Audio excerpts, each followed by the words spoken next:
много урона, поэтому, в принципе, риск был невелик. Хотя, если бы попали по голове, было бы забавно. И вот пока спалили немного перемещения соперников на секонде, но замедлились шведы. И тут же Оскар идет давить. Четкий хедшот.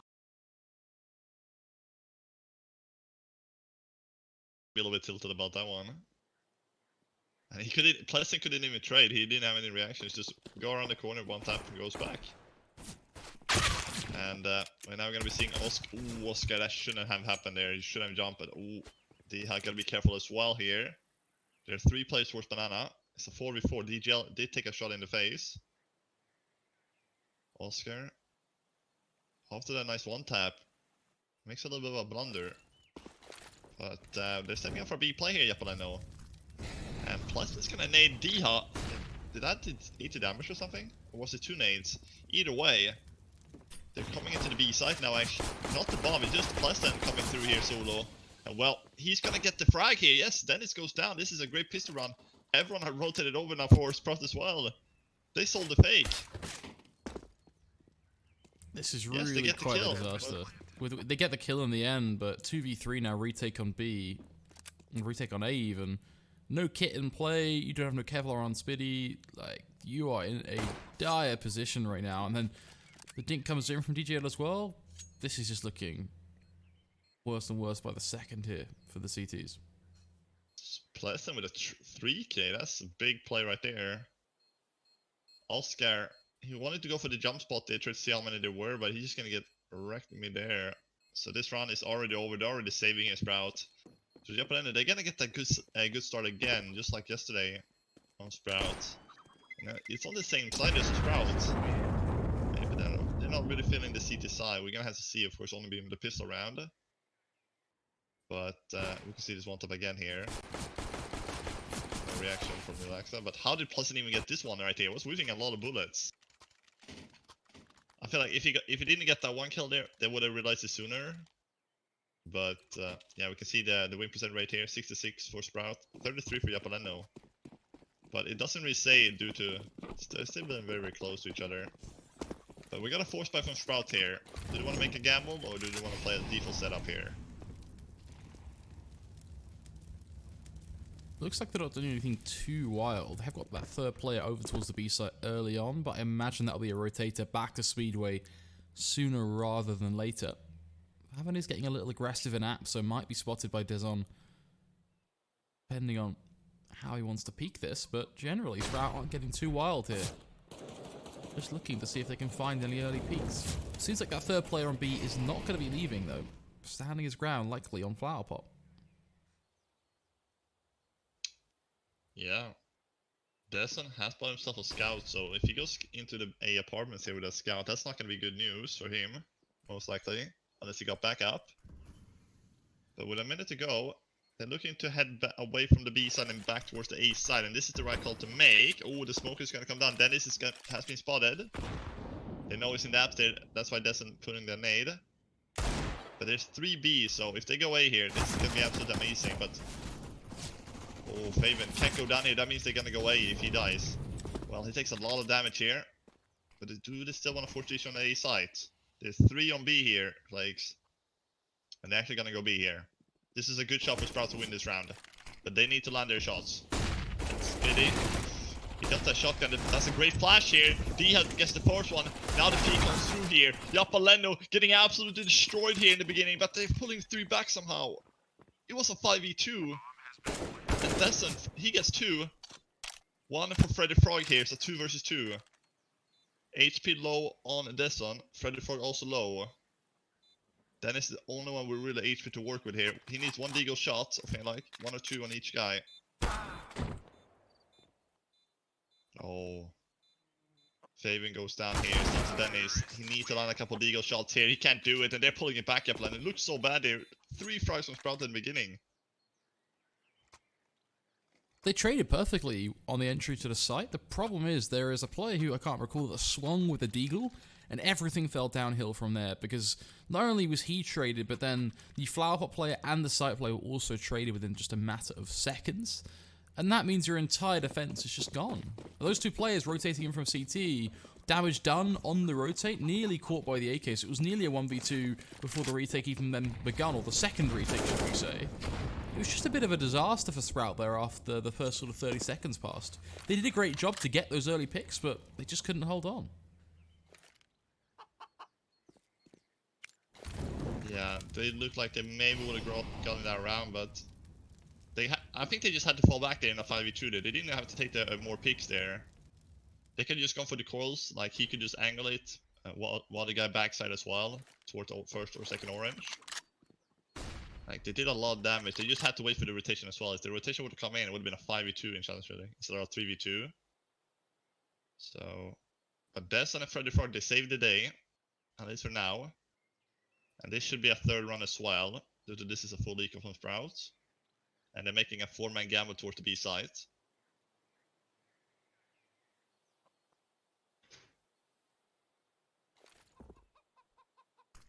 And they still have 2 nades though, but is it gonna be used? I don't think it will.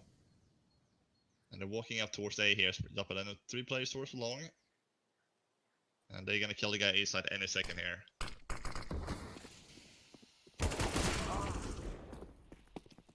There we go.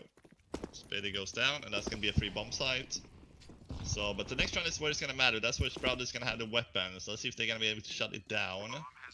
Because they need to grind a couple of CT rounds, you know. If we saw what happened yesterday, they got 5 CT rounds. Don't think that's gonna cut it here. And this today here, you have to know. I meant they were just 6 away, and they couldn't manage to win that.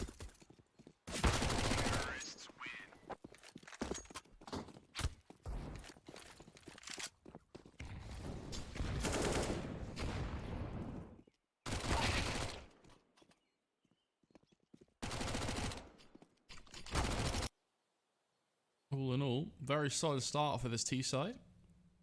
Final opportunity though for Sprout to now actually buy back into this one. Show us a little bit of action on a gun round here.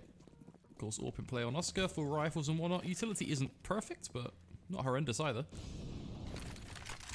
Looks like we are going to see the mid peek come through from Oscar. Nice little flashbang, allows him to peek in towards that underpass area, but won't see a thing, so we'll just back away.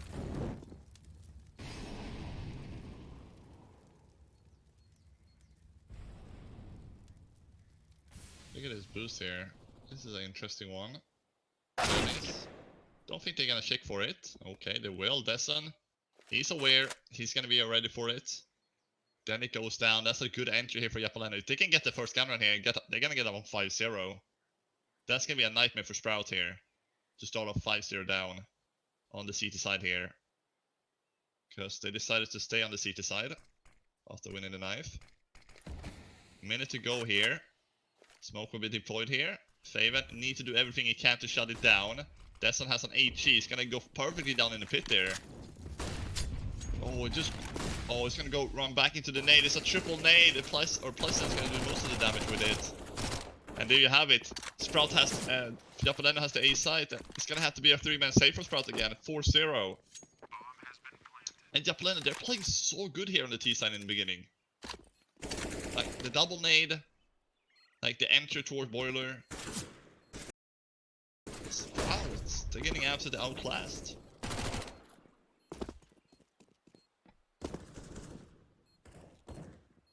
The worrying thing about this round is just how clean it was as well for Japaleno. Obviously, Sprout making the quick decision to save, but even so, look at the damage done to this T side. Quite literally, 2 HP is all Sprout could muster.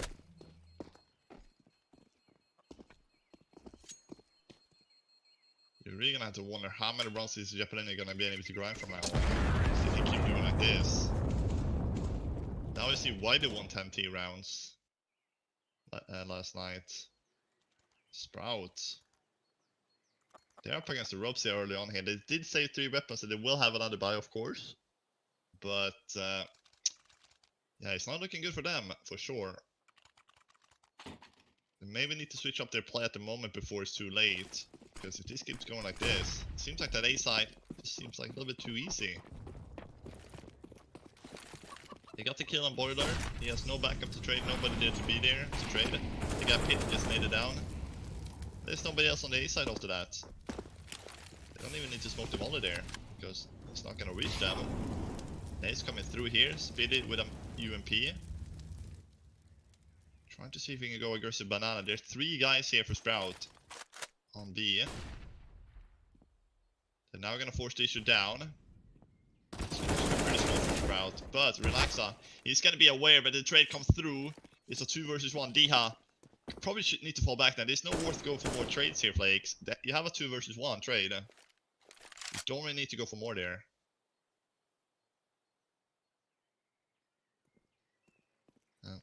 Finally, something is working out here Sprout-wise with the trades. But still a chance for Japaleno to pick up this round. 55 seconds to go. Where do they head? Do they want to have a man advantage? Go towards A. They can do that. Same on B. But Oscar is holding here with the off in the middle. Oh, Desson. Very nice shot there from him. Putting it back to a 3 versus 3 there. And that cannot be afforded to happen here. But they're gonna go towards B, and there's still 2 Sprout players here, so Sprout making the right gamble here if they go to B, but they're going to go long. Look at the position of that player on A, deep in towards Archers now. I would imagine the B play looks... Either the B play wrapping through CT, or it'll be an A play. Makes the most sense. So they gotta go now. The bomb is all the way down banana. Like, there's no time. He needs to run now. And there we go. There's the first frag. And if Diha just stays alive, there's nothing they can do. There's no time now. They took way too long for that, Japaleno, on that execute. I don't even think they knew they thought maybe, you know, the long guy is gonna flank A, but then they're like, no, we don't have time to run bananas to A. You just need to wrap on CT. That took way too long there for Japaleno. After they got that A pick. So that will be Sprout. He's gonna pick up the pistol, the first round here. So that's a good start, but they need more here, Sprout. They get that gifted a little bit for free. I feel like if Japaleno, when there was like 30 seconds left, if they just committed, they would have had a chance. But they were second guessing themselves a little bit.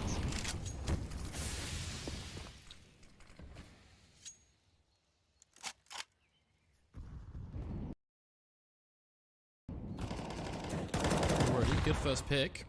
Likely a quick trade though from Pleasant. Yeah, he should just sub back there again, like the Speedy, he don't have any backup at all. You get the first pick. If you go back, you're gonna have a 5v4, right? If you try to take the second fight, you may get traded. That just happened from Pleasant. So I'm not really liking this.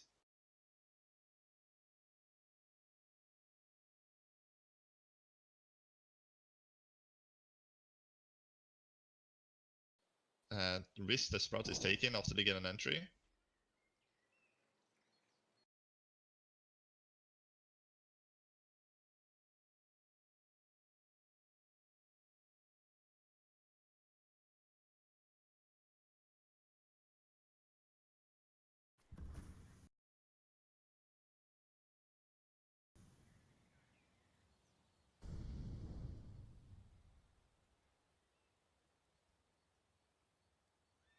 "30 seconds. He's coming down to the timer again here. But there will be a BXU. This time it's going to be much faster. It was 15 seconds last time. This time it should be a little bit faster, but they're always running down the clock here, Flakes. 17 seconds now when the execute comes in, so it's actually not faster than last time. Flash is out, but look at the position from Oscar here. Absolutely beautiful, and the smoke hasn't even faded yet. Japaleno, they don't even bait out any utility. That's why they have a smoke left with 15 seconds, and it's still up. That is an absolute disaster. But you can see not only Oscar, the damage done through that molly is huge. It makes Oscar's life so much easier.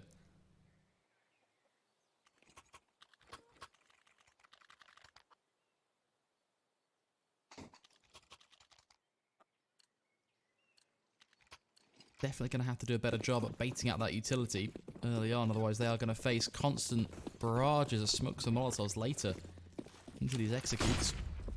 We've seen it 2 rounds in a row, no, not been ideal. Losing a player here due a nade stack down mid, love to see it. Avendetta's coming together to force the frag on Pleasant.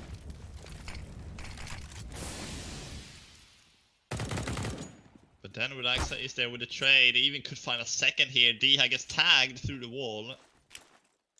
So again, it's back to 4 versus 4 here. And Diha and Relaxa, they're both tagged down to pretty much equal amount of health. So 2 rounds for Sprout here. But still need to grind more rounds, of course. Japaleno though, they're still sitting fairly well here with 4 rounds. They don't have to have any panic for the rest of this T-half. Unless it goes like 9-4, but or 10-4, but that's not gonna happen when it's a 4-2 scoreline like this.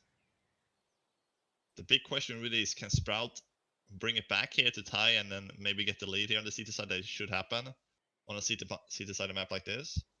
But look at it, they got nobody on the A side. Sprout. They're executing here. It should be basically a free round. I'm not really sure what the thought process here for Sprout is. Go for the retake on the A side? 4 versus 4? This is very questionable actually. This is gonna be a deep. I don't even see this retake happening. Like they have post plans, everyone. Now they're trying to go for the boost here. It's not gonna work out. This is just, I don't know what they were thinking here, Flakes. The double up on long and the double up on B. Nobody on the bloody site. Now they just need to save again. Like, how did Sprout win Inferno yesterday if they're playing like this?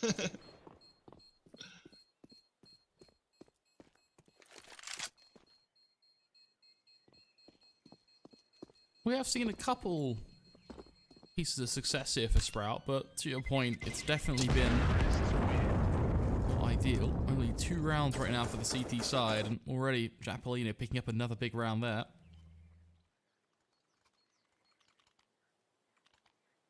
Of course, we saw that 10-5 in the match yesterday. And currently, getting a score on that even seems like a bit of a stretch for Sprout. Has to be said. Yeah, they do have a couple of good runs here and there, but it's just usually they really try to go, like, if they lose 1-2 plays, they usually go for the 3-man save. We've seen it a couple times now. So they're really gambling one part of the map, and if they don't go there well, they're just gonna go for the save. But Sprout has done a good job with an entry, but after the entry kill, they always lost a player right after without trade. So it's always been back to 4v4. So once they get an entry, Sprout, I feel like they need to play a little bit more safe. There we go, there's an entry again. But always when this happened, always that like 20 seconds later, they always lost 1 player, so it's back to 4v4. And then playing 4v4 on the CT side of Inferno is such a big map, and the rotation takes so long from A to B. It's so easy for the T's to just group up together. So the next kill really gonna have to go in the way of Sprout here, or get the trade at least. And you can see the third guy from B now rotating over towards the A, so 3A now. Oscar has taken a little bit of banana control, but a minute to go. I feel like this is gonna be a faster round now for Japaleno. They don't want to run down the clock to 15 seconds. They're not a team like Navi who can do that. So they're going much faster up here towards A. Oh, he's going for the spot here. You gotta be careful, and that's what I mean. Again, the jumping spot didn't work out on B, and now they're losing players here, Sprout. This is exactly what cannot happen. They go for the jumping spot again, and he just hasn't worked out when they're jump spotting. They're gonna go for the pit. Dennis gets the trade back to 3v3, but he still has to do more. Can he do it? He looks for a second one here. Can he get it? He refits the spray completely. There we go. D-Hal with the trade, but DGL, he can't get another one. D-Hal saves the day. But you see, Flakes, they get an entry, but then they're losing a couple players after that. Benefits of Sprout, though, is that they are grinding out these rounds, so it seemed like a 10-5 was impossible. They are up to 3, so it's a start. Does seem like we're on track, though, to clone our scoreline from yesterday.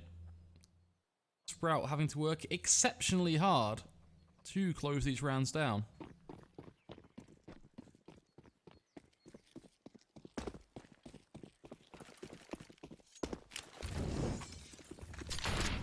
This time around, looking like it will be an early attempt at banana control, which will be contested by the Sprout side. Oscar, of course, AWP in hand, taking the peek off the corner. He has to be so careful here.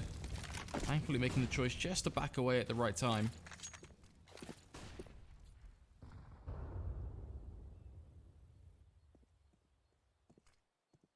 This will put Japaleno in a spot to kind of have to reset here, basically, and look towards setting up elsewhere. Whether they want to retake banana control or look towards A, the choice is theirs. They do have a whole lot of time to work with.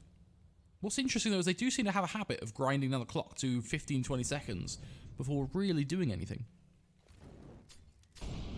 Yeah, they do. They pretty much do that every round except the last round. They went much faster there with about 45 left. So we could expect a similar take here in this round, just like the last round here.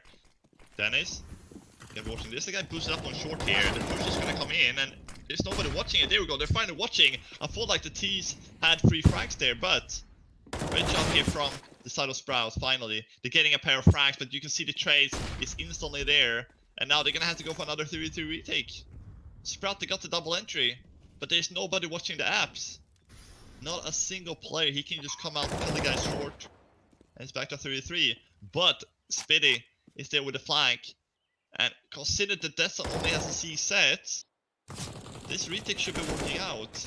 But Relaxa, if he can get the one here, it should be enough, but he doesn't, and Desson is gonna be full flash, and they will take care of it. But Sprout, every single round, it's gonna have to be retake. They're working so hard, 100% windows.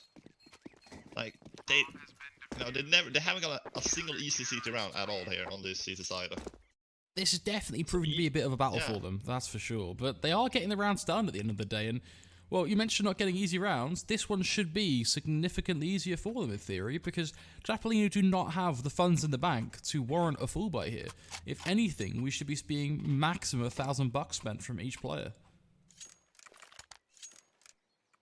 Yeah, so definitely we should be seeing the game tied 5-5 here. So maybe we aren't going to see that 10-5 haul for Japaleno again here on the T side.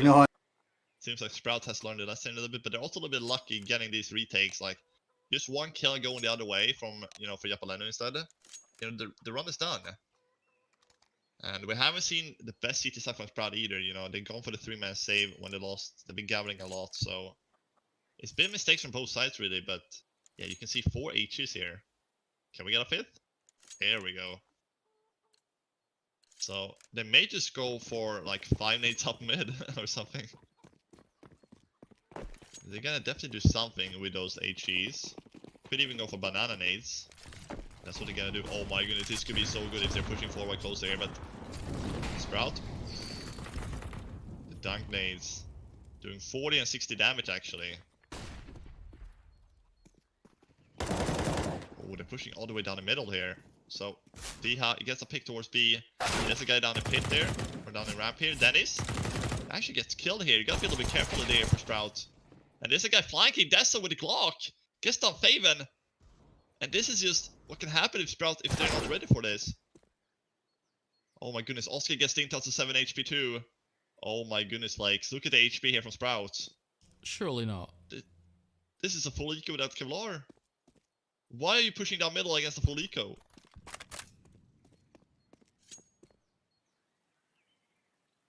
I think the only assumption that can be made is they thought with the B nades coming through it was going to be a quick B play. So getting aggressive down mid would put them on a proactive foot rather than having to reactively rotate to B, but it hasn't really worked out for them. Nietzsche will get himself a double kill in mid, so at least starting to bring things back into favour here. Well, Japaleno still have 2 full HP players. Yeah. And a rifle in the hands of Plesson as well. It's not impossible. If Spitty doesn't get the frag here, this game, this round could be over right here. He has to get a frag. He does. Spitty could be saving the round here. He does, but wow, these rounds. Sprout, they kind of have to fight even, on a full eco.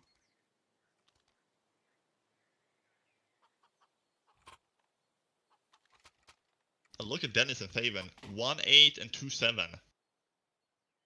That's not where you want to be if you're a Sprout. So, it's literally Diha who saves the rounds here with these kills in the middle. They still do win the rounds, yes, but... Wow, dude. These rounds are so close here, but ooh, the nades again, Diha. Oh, he's gonna get a dunk on nade on him. And Spitty's also gonna get a nade on him. These nades are so good for Japaleno.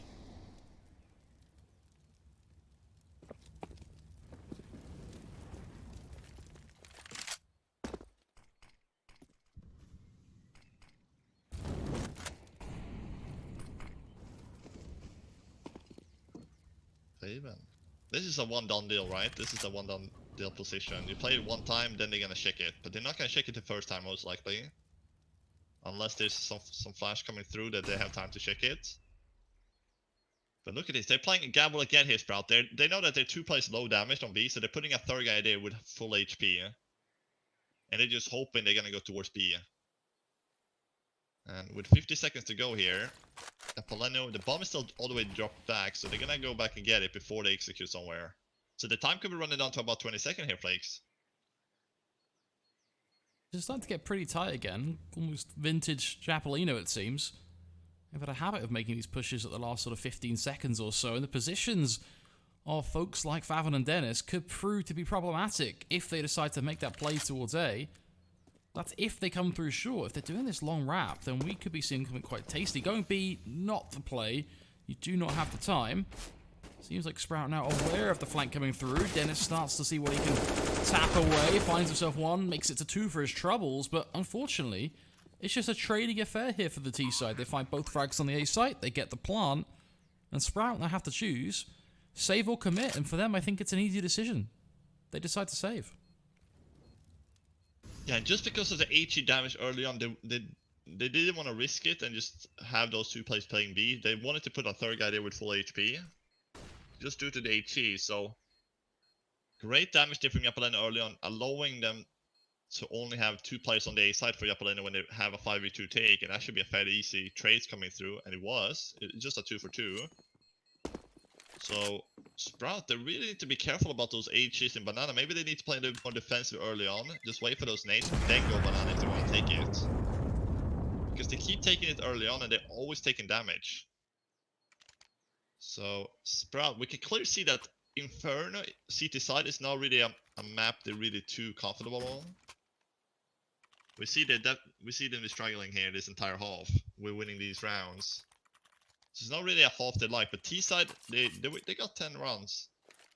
So maybe it's the T side where they're good on instead. That's why they can just flow with aim duels. There will be another buy here, 4 to go. Will be taking the lead here. Now again, we go HE damage, this time for the other side. That's what I like to see from Sprout. Return the damage. Pleasant and Freddy Frog got to 30 each. And should be making the life harder here for japaleno, but pop flash coming through around the corner. What? Spiddy running and gunning, full flashed. Gets down Freddy Frog, but he gets traded out. It's only Diha on this B side now.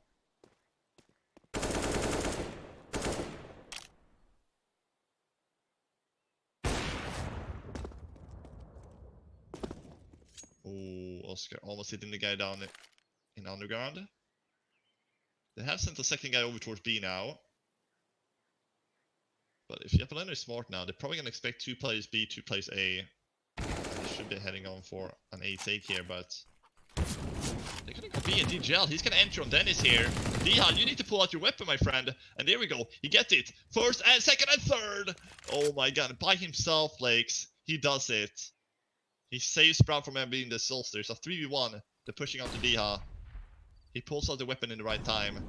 He gets all 3. And Desson, he may even get the 4K here, and it will. This is why the S3 is so good.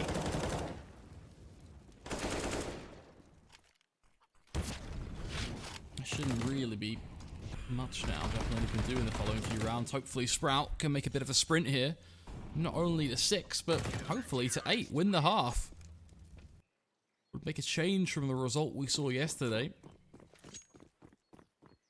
Interesting enough, japaleno going straight for the nade play again. I wonder if they just go for B. It actually worked out for them last time. As to be said, they will straight to top banana. Unfortunately, not a single player there this time, so those nades bearing no fruit at all. It will have to be japaleno forcing their way onto these sites, taking the duels together, if they want to have any sway into this round. Yeah, Sprout is like, okay guys, don't push down lower mid now. Just play defensive against the pistols. Don't do the same mistake and lose another eco round.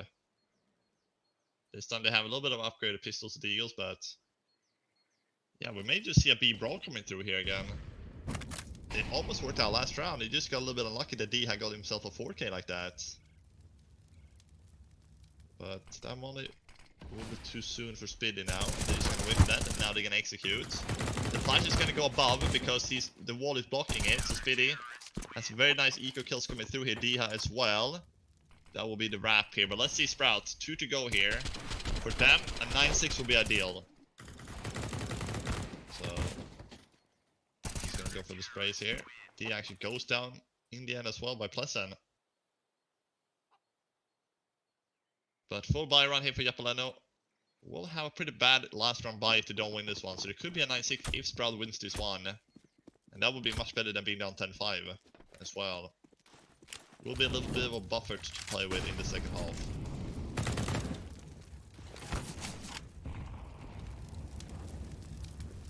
Oh, the nades. This time for the CTs. Back car is such a risky position. Yeah, that's why. It's so risky play. You get ball back instantly.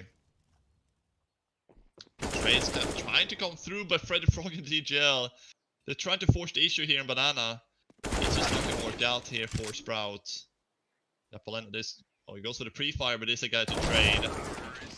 And Diha in a 1 versus 4 situation, and he crouches. So he shoots above him because of it, and Japaleno up on 7-7 here. So we'll see that 8-7, but for what team? And I feel like maybe we're gonna get an overtime again. I feel like, you know, it's just maybe like second, you know, yesterday again. It's gonna be happening. Both teams seems like they get good rounds here.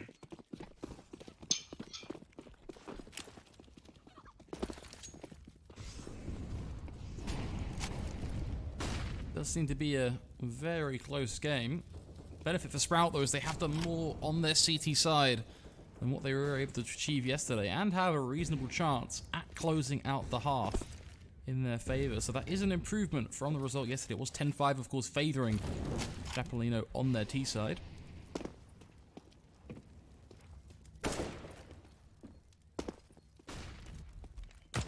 So we are going to see Pleasant look for a few opportunities towards this B site, but instantly greeted with a smoke. And one thing that's nice to see is it seems like Japaleno have made some improvements in regards to baiting out that utility and forcing Sprout to actually have to use some of it early on in the round, because cast your mind back to round 6, round 7, that was a different tale. We saw Sprout able to hold on to all of their utility until the final 20-30 seconds, which was a bit of a disaster for this T side. So it's nice to see some minor improvements there. That does open up a few more doors for the T side later into the game. Of course, only one smoke, and in fact that's just been thrown, left for Sprout now, so they have 0 utility left in their back pockets. Yeah, this is definitely going to be an execute at about 25 seconds, but here we go, 30 seconds, and now they're just walking up middle here. So in a second, they will be heading towards A. But they're playing like again 3 towards B flakes. This is another gamble for Sprout. They're playing B just because Pleasant is making so much noise here on B. He can have 3 players here. Oh man, this is not going to work out for Sprout. I feel like 13 seconds though. They gotta go now, Japaleno. What is taking so long here? 8 seconds, 1 kill on the bomb, and their run is done. There's not going to be time to plant. And there we go. There's the time. No, there's no time now. That's what I mean by the time. It's a 3v3, but there's no time to plant the bomb again. The guy on site, he just had to kill the bomb plant, and he did it. And that's the problem, Flakes. It happened again. Oh, it's perfect for Sprout to win that round. They have the A bomb site, but there's no time because they were executing at 12 seconds. Like, it's so risky to do that. One small mistake, 1 kill on the bomb carrier, and the run is done. Oh man.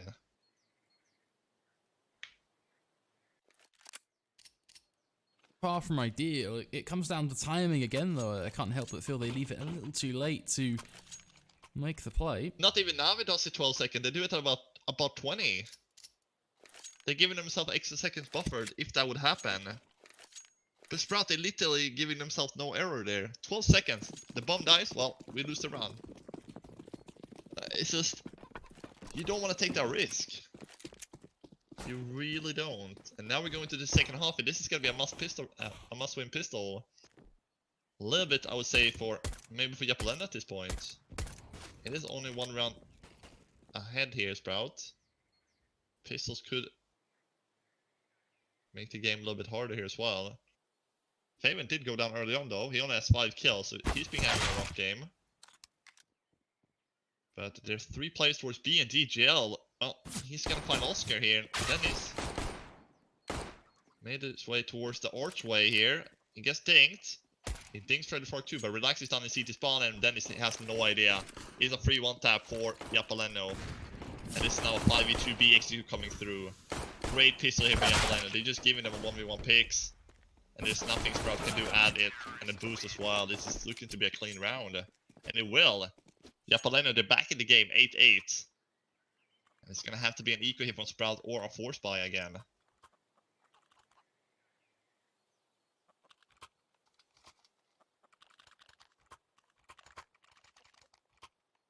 Just makes the game 10x closer. It really does.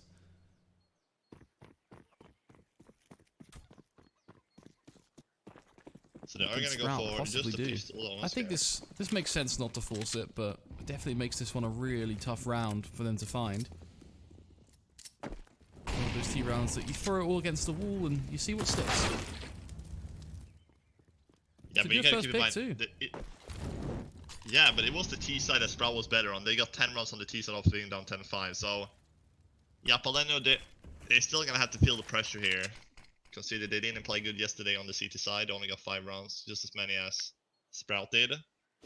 So, now when Sprout already has 8, it will probably still be a 9-8 here for Japaleno. I don't really, even though they lost that first pick, I don't really see them losing more players here unless there's a big mistake from any of these players. But there's only one player on B, and that's what I feel like at this point. Dessen, he's gonna have to put that smoke down. He's trying to go for the jump spot. There's the second guy rotated in now, but MP9. Luckily, they don't have 5 Deagles here. There's only 1 Deagle in play, 3 Glocks and 1 P250. So the upgraded pistol is now really there. And Dennis will be going down towards A. So this should be able to shut it down here, DGL, with a FAMAS 2 against an Eco no Kevlar. 30 seconds to go here. Desson and DGL in game leader with his young fragger, looking to see what they can do here. He gets the first one, DGL with the second, the first and the second, and the third. So they will eventually down only 1 casualty. But this is where they're gonna get problems here, Japaleno.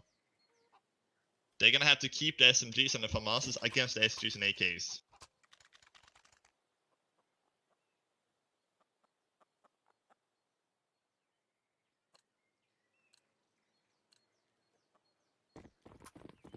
So, looking at the buy here coming in again. Yeah, you can see 2 MP9s, a FAMAS. So if Sprout heads to just against the worst guns, they could win this round. Or they should win the round. We don't actually see any SGs, we see 5 AKs in fact. At this point, you know, we got the SGs coming out. But not yet for Sprout.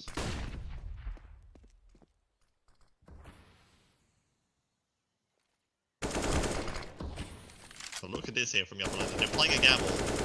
They're literally playing 3 players towards long here and 1 player towards A side. Now they're making a rotation, but they're really making the gamble here, Japaleno, in the beginning.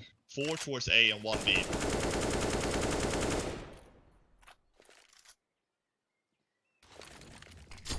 So, Sprout, where are they gonna go towards?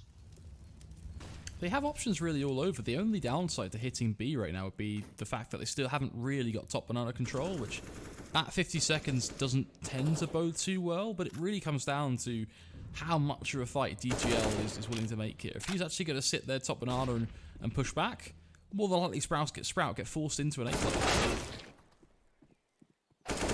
Not a huge fan of the repeat there from Dezen. You get the first frag thanks to Plessen. Dezen has no need to reforce that duel in towards Boiler, but does so anyway, not only forcing the refrag, but Plessen still stands at just 13 HP. Now the rotations come towards this B site, Sprout getting ready to go here. On DGL to try and hold this one off, but trades galore. Freddy will let rip with the M4, finds one of his own, but again, it's the trading storyline that this game stays alive at. Now the 2-on-2, and it comes back to Plessen. And this is where that trade from Dezen over towards the A site comes back to haunt them, as Plessen stands with just that 13 HP. Oscar, perfectly even, at least makes this a straight up 2 for 2. Yeah, but they need to send Pleasant first here. You know, Relax is going first here. They need to send Pleasant. Let him go first. But it's 18 seconds left on the bomb here. They're really gonna make a move on. They're taking their sweet time here. There's the peak. And well, oh, it goes to the repeak, did he? There's no reason for repeaking. And now it's the 2 versus 1. And 8 seconds left. They need to stick the bomb here. There we go. They gotta stick it with the guy covering, and they cover dies, but there's no time to re-defuse that. It's done. Sprout is gonna pick up the 9th, and it even dies. So close there, really. But they're great there, but here, just need to fall back, really. They trying to do what they can here. Frog as well, whiffing the spray a little bit there. But look at it, the guy covering here. Plus and 13 HP, couldn't get it done. And we're back to a 9-9 there, and that's the problem with having SMD surviving into a gun run for the T side. We're really not gonna have the best guns, and look at Japaleno, they're gonna force into things here again. Must win here for Japaleno, otherwise we could see 11-9. We should see 11-9 for Sprout. Same for Japaleno though, Sprout, they don't have the best either. So both teams really need utility here and weapons.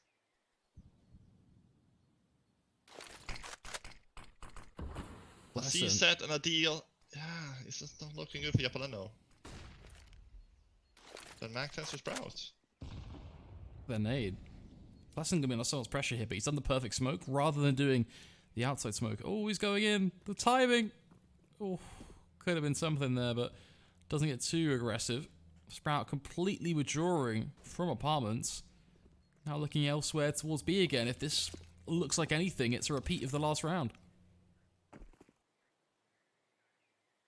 Yeah. They just need to figure out where the stack is. Like Sprout, they probably know that Japaleno is gonna play heavy towards the side. They just need to figure out where that heavy is gonna play. Because they don't have the, you know, they only have 2 M4s, so they're gonna have to get the kills with them. And again, they're playing 4A. So is Sprout gonna read this and go back to B? But there's no really time to set up if they want to go B here. So they're gonna have to go Sprout really running down the clock, just as like Japaleno is doing. And I'm not really liking that. One mistake will cost them the round. They're all middle, but where are they going to go from here? They're going to make a B split, actually. 20 seconds to go, and here comes the split. And oh, it's going to have to be flawless. This guy cannot get a single frag if they want to make it happen. He gets the one, but if he uses delay things further, he's 10 seconds. They're going to have to go through, and he's going to find both. Oof. There's no time. Or is there? He's just got it. A second yeah, he just got spare. That could not be any tighter.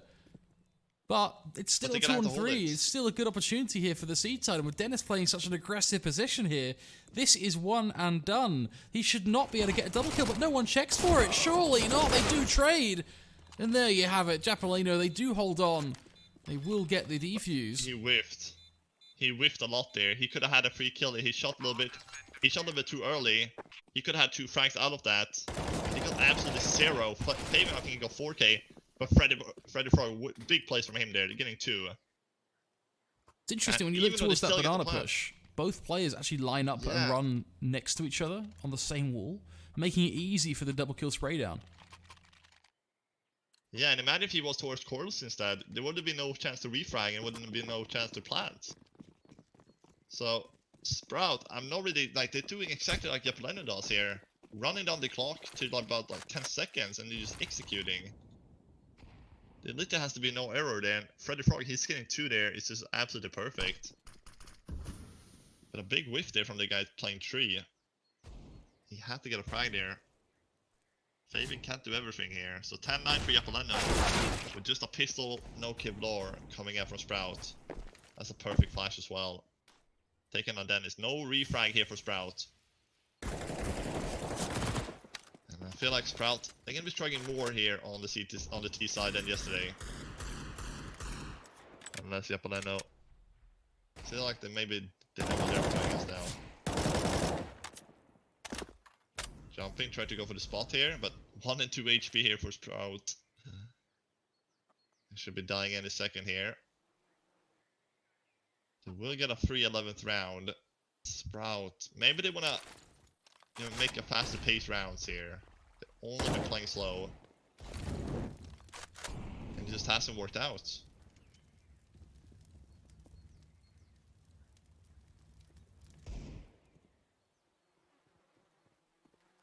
30 seconds. This should be death and destruction. Very low HP. Does not look any easier. Japaleno up to 11. Really starting to take charge in this match. Yeah, they really are, and they're building up a lot of economy as well alongside that, alongside MP9s, as you can see. So the pressure is on Sprout again here, and it will be for the entire half here. Japaleno, can they get revenge on Sprout after losing Inferno yesterday in overtime? This one isn't looking too likely to go into an overtime, I'm gonna have to say. At the moment, at least. We still haven't seen the full Sprout T side, of course, what they can do. But these slow rounds, it worked out one time, the other time it didn't. Because they lose the second time, they're gonna have to eco around it. Put it 11-9. We do see the banana play here coming in. Ooh, DGL just not being spotted here. And there's a trade coming through, but DGL with a second, it's a 2-for-1 on banana here for the Japaleno side. And that's a good trade, that's the bomb. Not actually the bomb, but still a trade nonetheless here. And oh my god, nobody's watching the balcony. Pleasant with MP9 gets 2. And that's the run done, Flakes. They didn't even upgrade from the MP9s. That is such a huge win for Japaleno to find. Not only that, but the money being made right now just from keeping so many players alive on the CT side. He is huge, let alone the double kill from Pleasant there with the MP9 as well. It's just the cherry on top. $7,000 right now in play for DGL. $6,050 for Freddy. I mean, Japaleno looking in a very good position here. Sprout on the flip side, not so much. Stuck upon 9 rounds. Competition here is fairly weak from them. They only have 3 pieces of Kevlar in play and pistols across all 5 players. Highly likely resulting in a 13th round for our CT side and 3 rounds away through closing map 1 in their favor. I just don't know what they're really doing on the T side of Sprout. This is not normally the Sprout we see on T side. They're winning a lot of T rounds, but they only got in 1. And they really aren't looking too hot for a second either. Like, they're looking really beat down. Japaleno, they definitely learned the lesson from yesterday. And they're playing much better CT here, Japaleno. Maybe catching Sprout a little bit off guard. They're playing. Oh, he's lost the shadow. Diha with a kill. And now the Mage just exposed to the A side here. There's only 2 A defenders. Oscar gets traded. Bomb. Oh, DGL pushing through banana. Gets some Dennis. There's one more guy, banana. Bomb is joining in. Oh, that's a nice 1D from Spidey, but it doesn't expect DGL to be around the corner. It should probably expect it because DGL already got in a kill there. Like literally 5 seconds earlier. Smoke will be put down here. And DGL is gonna have to hold the ground here. He's just gonna have to hold the smoke. That's what he can do. Yeah, this is good. Rotation comes in as well from the CTs. Oh, he's expecting the boost as well. Diha down to 10 HP. He's gonna get wrecked. 39 Flakes. This is a big scoreline for Japaleno on map 1. I don't think anybody really expected this.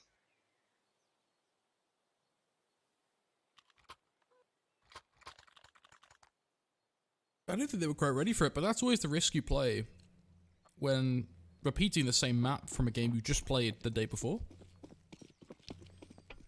I wonder if Japaleno put any work in after that game to make sure that going into today they would be more well prepared.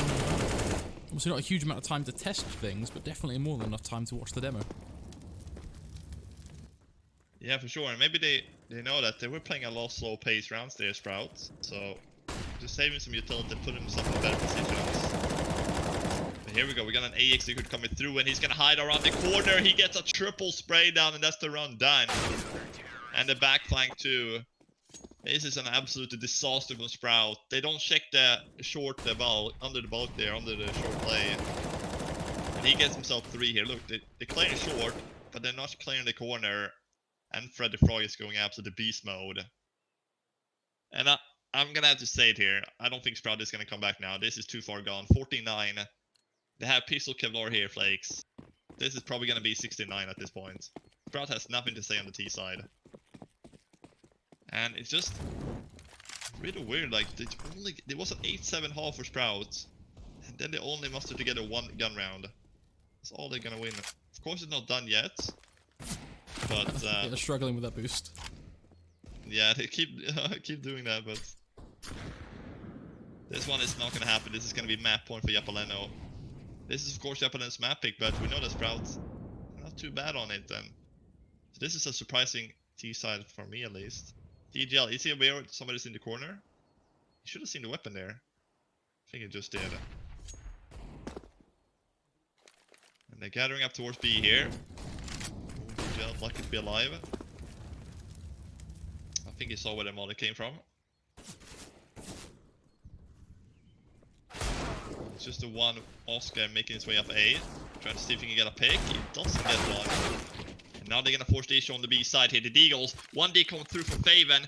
D-Hub with a scout kill. That is some openings. That's good opens for Sprout here. But can they hold off on the side here? Could this be the 10th round for Sprout? And the second key run overall.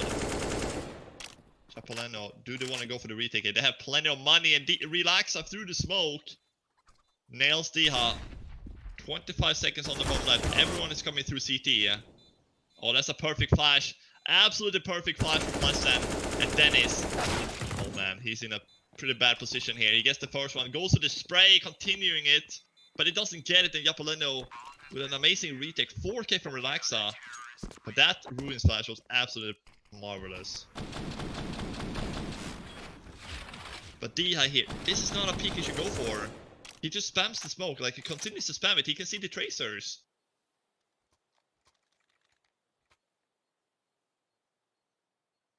It really has been a disaster of a game here for Sprout, hasn't it? And there will be a chance for them to at least force a few rounds back in here, but all things considered, it's 15-9. Once more, we'll see a bit of aggression from the CT side. This time it's going to be apartments, where Pleasant and co decide to move very far forward, and also pushing down towards B as well. But we are going to see the retake attempt come through, spotted out by, of course, Dezen and his teammate. Feels like Japaleno have all the information right now. They held all the cards. Looking too well, but they do get a pick with the molly at least. I'd love to have seen exactly what happened there. A little bit wild, but fair enough. First blood going towards Sprouts, but looks like a very easy trade. And the bomb position confirmed. That is just not what you want to see. Not at all, and now they know it's going to be towards A. Pleasant is standing strong here as well. He's not even getting killed, so the flank coming in as well. And this looking like a maybe 16-9, unless Faven and Dennis can pull it back. And they have the B side actually, so not bad for Faven actually. Getting that pick and 2v2 retake here for the CTs, both coming through banana. And I don't see why they shouldn't. Here we go. What? Oh, we're gonna have a guy in the corner here. Faven, 100 HP. That's a perfect flash as well. This flash is just so good for Japaleno. Dennis down to 40 HP at 2 versus 1. He's gonna have to make this clutch. Oh, he's gonna get mollied out. He's gonna have to go around it. He gets the first one. Is he gonna get traded out here? No, he won't. And Sprout, they're keeping himself alive here on map 1. But for how long? These rounds are so close. But Dennis gets himself both there with SG. And Japaleno, they're never gonna eco. They have so much money. So Sprout, if they want to put this into overtime, they're gonna have to win pretty much every single gun round. At least 2 more, I would say. So this one, and then 1 more after this one. We're gonna see how the money's gonna be at that point. So yeah, Sprout. Not an easy task in front of them for sure. It is possible, of course. 5 rounds. Get a little bit of momentum. And you should be working fine.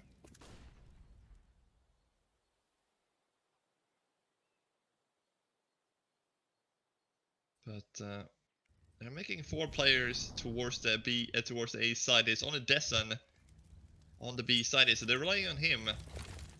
Hold it off. At least delay things here, Oscar. Oh, is he gonna wipe pick? Is he gonna shake the wall? He doesn't. Dezen gets a free kill. Is the trade coming in? Relaxa almost goes down. But Pleasant, oh, he has a free kill on Dennis, so it's not looking good for Sprout. 5 versus 3. We're gonna get onto the side here. Relax is gonna shut things down. This is gonna be map 1. Most likely here for Sprout, for Japaleno, I mean. Faven, can he do it, Flake? So 1v3, bomb down. There's no way in hell, let's be honest here. He's at a 1-on-3, he's got 2 full HP players and a third relaxer looking to hunt him down. If Japaleno play this one play this one correctly, the game should be done. Japaleno, an incredible CT side from them, has to be said. Much better improvement from yesterday's results. They played Sprout in a best of 3 in map 1 on Inferno. Now we're going to be heading to our second map here. Faven going to give it a good go. Finds himself 2 and gets the 3rd. Scratch that. Halt the presses. Sprout are going to give this one a go. They hang on by an absolute thread as Faven wins out a 1 versus 3. He had no say in that round, but somehow makes it stick. Yeah, that should be a done deal. Japaleno should have gone to map 2 already here at this point. But Faven, what an amazing 4K he does there, especially the 1v3 in the end. What a bloody earth happened there? How did that even happen? They're just peeking him 1 by 1.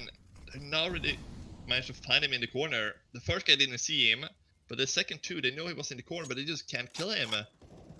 11 for Sprout, they got 4 more rounds. They have to win in a row to go flawless if they want to pull this into an overtime. And then we're gonna have a repeat from yesterday. But Japaleno, they're just feeling much better here. Just clutches coming in for Sprout there, and they can't really rely on that. They need to make a good round team-wise, and look at that Molotov. DGL, you're gonna get cooked. Smoke down there. The spam should be coming through. Oh, he will be spammed down to 40 HP, but he's still somehow alive. But there will be 1 more buy-in from Japaleno, but if they win this one, Sprout, it should be 15-13. This is a must-win run here from Sprout if they want to have a chance to 4 in overtime. They get Desson in the beginning here. And DGL is down to 40 HP, so that's why the second guy rotates over. And having 2 players on the B side. And even the third kind of rotated too. There's only Freddy Frog on short. The other ones is on the side here towards long. 35 seconds left, and I'm not liking this fight. They're running down the clock again. The bomb hasn't been picked up and it's 25 seconds to go. But they have a free B bomb site. Japaleno, they're gambling A. They're saying, oh, if they plant B, we're just gonna go for the 4-man save. And we don't have to eco in the next round. Here comes the execute.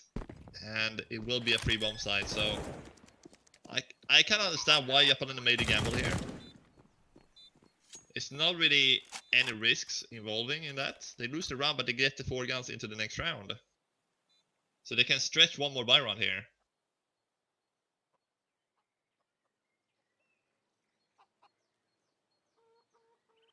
But yeah, Sprout, they can't really afford to hunt either because they don't have money themselves, but They just have to sit tight, save the 5 players here, don't do anything too wild, and take it round by round. Sprout are the ones right now that are under the most pressure here because, look, they need 3 more perfect rounds of Counter-Strike. Not a single mistake can be made. This round is won. Yes, they got a few good picks, but also Japaleno decided to make that gamble play towards A, and Sprout guessed correctly. They went B, so it works out for them on that regard. In future, will that work out if there are players on B? We don't know. That's what we're going to have to see. So I think Sprout need to play this one extremely safe, maximize what they can carry forward into round 28 here. Nice chance for a pause as well to think this one through. Japaleno will be looking to get this one done very quickly, I would imagine. yeah, they can feel that the first map is going their way here. They're playing very good CT side, only losing 4 rounds.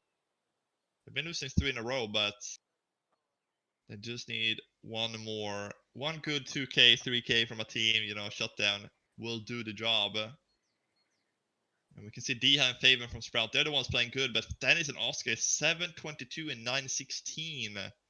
That's not good for Sprout. Dennis and Oscar, they're just not showing up on this map. And their map is coming up on the second map. That's going to be, you know, a pretty good one. That's going to be Train. Interesting to play Train on the second map. 60% win rate for Sprout on that one. Japaleno hasn't really played train a lot. So that's definitely going to be threatening to see, but it's still a possibility for an overtime here. But they have 2k across the board here from Japaleno with the save, the 4-man save. So they do get a little bit of a buffer even if they lose this one. Go for another one buy. So Sprout really gonna have to win gun runs in 3 gun runs in a row here almost. So really tough for them really. And that nade's doing a lot of damage on Dennis. But here comes the pop flash. Surely they're gonna shake the corner. This is the mistake, Flakes. They're going through the smoke. DGL and Freddy Frog, they're finding one each. And relax, if he just finds one here, this is gonna be a shutdown. Does miss the shot. I think he's seen them got pulled. That could be a problem. Spiddy has got through and got onto the site, forces the kill. The site is now theirs. Japaleno will have to retake. Now they have the upper hand. It is a 4-on-3, but Freddy is low. CT smoke has faded. Favon takes the peek, finds DGL. That's numbers now even. Oscar then finds Pleasant. This leaves Dezen and Freddy, the last 2 available to make this play happen. Dezen just have a deagle in his hands. The weaponry really not working out. As Favon gets a repeat, gets a second repeat. He is killing them all single-handedly. Favon with a triple kill to lock in round 13 for Sprout. Wow. They had a double entry towards A, but then relaxed. He didn't get a single frag on B there. Japaleno, they're playing the risky game again. They're playing 4A. And then relax. If he gets one on B there, that would have been done. He doesn't get one. He gets traded out. It's a 5v, 5v4 at that point for Japaleno still. But Sprout has the B side and they're just locking it down. David, good run for him. And here Japaleno, they're gonna have a buy at the 29th round. Yes, they have a full buy here, but if they lose this one, they're gonna have about 3,500 in the final one. And DGL, he's gonna fall early on here. It's just the one on B now. I think they should maybe make the gamble again here. They play 3A and just play 1B. And then go for the 3-man save if he dies on B. Because you're not going to have money in the next round. But Pleasant, he's going for a very risky play here. It pays off though. He gets down Dennis, but if they just go B now, it's a 4 versus 1. The Sprout, they don't want to quite do that. Bomb is still in underpass here on Diha. And now the rotation has come in for Japaleno on the B side. So they actually draw the rotation over here for Sprout. This is actually very good. There's 3B now and 1A. And Sprout, they're going towards A. With the bomb at least. Oh, this run is so nerve-wracking for both teams, especially for Sprout. They know that if they don't win this run, the map is done, even though they've been fighting so hard to come back. But it's gonna be a 3 versus 1 on the A side here. He's on short too, and oh my goodness, Relaxa, he finds the pick. Now the banana player has to rotate back and try to get this down, but they're jumping out of abs. 15 seconds to go. It's gonna be a retake again for Japaleno. A 4v3, just like the last round. Smart thing is, he doesn't overface. He keeps himself alive by just peeking back to long, rather than forcing the duel. That means it is the 4-on-3. Oscar, with his aggressive position in mid, at least finds Pleasant. Now he just has to bait out all the time of Japaleno, make sure they spend the time hunting him down, rather than trying to take the site itself. They will come forcing him through long. It's not working out. Favon picks them off once more as Dicha supports him. 14 to 15. Sprout are making this happen as Japaleno with extremely limited weaponry going into their final round of regulation time. Oh, we're gonna see a throwback to yesterday with another overtime. It's not the same kind of halftime the score has been, but that doesn't matter as long as it's an overtime. Imagine if Japaleno picks up this last round with just 4 MP9s and 1 FAMAS. Sprout, yeah, they are almost made a comeback back on overtime. Can they close out the final round here to do so? It really should be no way that Japaleno wins this round. Oh, the nade doing a little bit of damage, not too much as I expected. But if Sprout just baits out the utility from Japaleno, and then they can just execute themselves with flashes, they should have a quite easy round here. But then they need to bait out these smokes from the side of Japaleno and the flashes. Using a lot of utility to take banana though. And Japaleno made a third guy rotate over towards B. And there's the flash. Around the corner, and they're gonna take banana here. Flash is coming through here. DGL, he full flash, he's gonna go down. That's the first kill. Still 2 B players though from Japaleno. 45 seconds to go. And look where Japaleno's putting himself on A. They're both in pit. This is just... it's gonna be brutal. 30 seconds to go. And where do you want to go here, Sprout? He seems to be an A wrap here. But the time... if Japaleno can kill the bomb carrier, that could be all because of the time then. It's 15 seconds in the final round. Freddy Frog, if he just gets a couple of frags here, that could be enough. It's 8 seconds left now. The bomb needs to get planted here, but they don't get a single frag on the A side here. But the bomb, it is gonna go down with 2 seconds to spare. Oh my goodness, we're seeing an overtime place again. Oh my goodness, unless the retake can come in here from Desson. 1 versus 3, picks up the AWP, nothing he can do. Oh my god. Same teams, another overtime on this map. What a game so far. It repeats itself from yesterday. Just 24 hours ago, both these teams found themselves in the server playing a 15-15. The outcome there was 19-15 for Sprout. They basically just dropped the hammer at OT and got this one done. Will history repeat itself, though? That is the question. I think this game has been significantly different, to be honest, than yesterday. We saw a lot more from Japaleno. Arguably, this was their game to lose. Yeah. They had this one under the bag. I think they had 15-10 or something. They had a lot of map points here, Japaleno. And, you know, this was an 8-7 haul for both teams. Yesterday was a 10-5. So much closer haul times this time, but overtime... yeah, it was 19-15 yesterday for Sprout, right? So they won all 4 overtime rounds. I don't think that's going to happen here, because this is... now they have 16k Japaleno, and they're on the CT side. So I don't think Sprout is going to win all 3 T rounds. I just don't see that happening. But Sprout, they're the ones, you know, who feel like they can win now at this point. Japaleno cannot close out, and it came down to the 1v3 clutch from Faven to pull them into an overtime here. And now we got a fast out mid. Relax up with it up. Pleasant inside the border here. He managed to win that 1v3. Spitty literally picks up 2 of the quickest kills. It does not get better than that. Oscar then finds Dezen. Sprout, they are going to take the lead here. There's no way about it. DGL surely has no say at a 1v5. It's not going to be a Faven-like scenario. He will be taken down. 16-15 comes through. Sprout starting very strong on their T side here. That's Japaleno. They're just not feeling it. They're just not winning any duels at the moment. Once they reach that 15th run, it's like a curse or something. I don't know what's happening. It's just Sprout is wrecking them at this point. And Sprout, they already got that 1 T run, you know. 1 T run should be enough in the overtime on the T side. And they have 2 more rounds to play with. They can even get 17 or 18. Japaleno, they need to get the final 2 runs here. To have something go into the next half.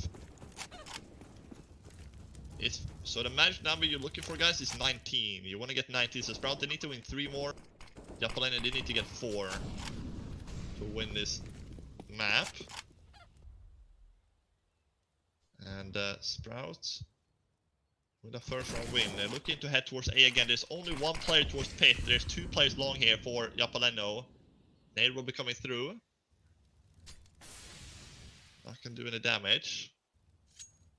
I feel like Sprout is gonna keep abusing that A side at this point. But, ooh, they're going aggressive banana here, Japaleno. DGN and Desson, if they get flashed here, there's nobody playing anti-flash. But they're just walking up dry, and that's the first one. Desson with the trade. And now the rotation comes in towards B. There's 2 players B now. There's only gonna be 2 A here. So, it's all about who's landing their shots on A.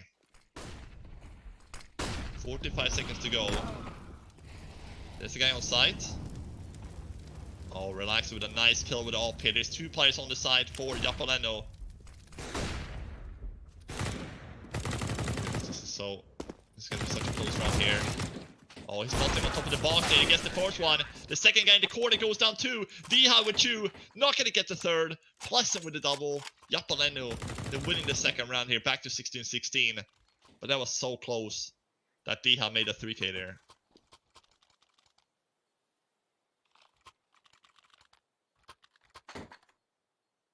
Keeping it close, that's for sure. 16-16. What's not to love? A game of Counter-Strike that continues to surprise. Japaleno definitely feeling like they're still into this one, but starting to feel like they're the ones on the back foot here now. Much rather in control. That's what they were in regulation time. Still reeling from the Favn 1v3, to be honest. That's how we even got here. It's wild that he makes that work. Definitely is, but the thing is here that Sprout, you know, Japaleno, they know if they win this one here, the last round here before switch, they're gonna have a lead 17-16 going into the T side, so they're gonna give themselves at least a round lead so they can figure it out.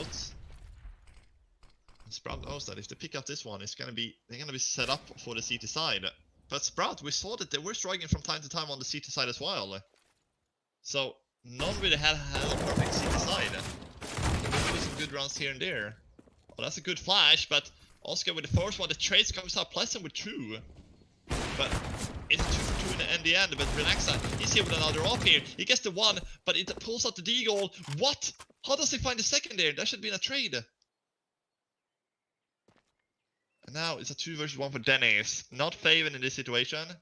It is Dennis, and he's actually rotating towards B. They're both rotating towards A. They think he's going to go short and towards A. And they're not going to realize that till they clear the side here.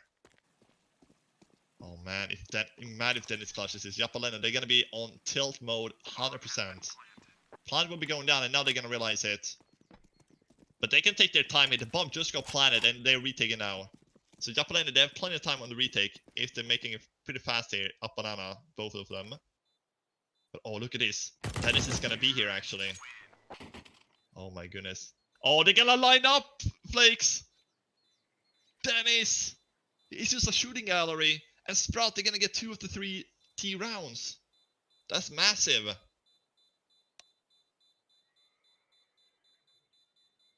This game is just a gift that keeps on giving. That's for sure. Wow. It's safe to say Sprout have had 2 crucial clutch plays now as well. The first Favn 1v3. Yeah. Dennis now as well. Both players delivering in a time of need. And it only goes to show, back to my point, that Japaleno definitely looking like they are on the back foot now. They're the ones trying to claw this one out when in comparison, this was their game to lose. In regulation time, this should have been easily a win for them. It really should. Now we go into the second round. Now Sprout is going to be CT side. They're just going to have to win 2 rounds to win in the first map here. And I just don't see them losing that. Yes, they'll be having some rough rounds, but that's because of the money issues and stuff like that also been the case. And now they don't have any money issues, so they should just be able to play their game and not make any risks. We finally need to win 2 rounds this round. Then we're gonna go to their map pick. Train.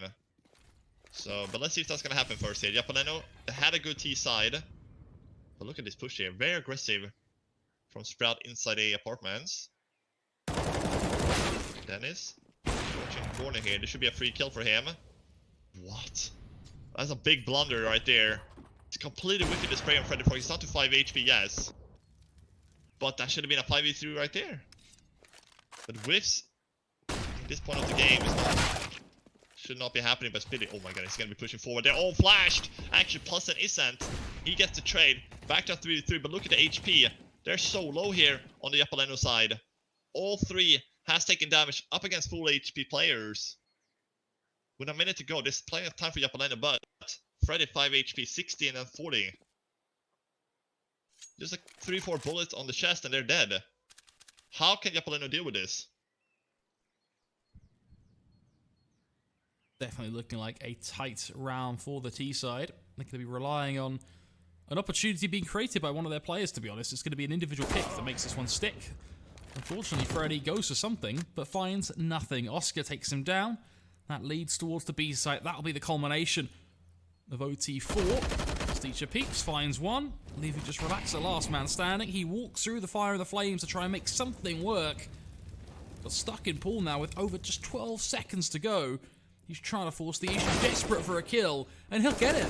But he only has 8 seconds. He has no time to plant this bomb.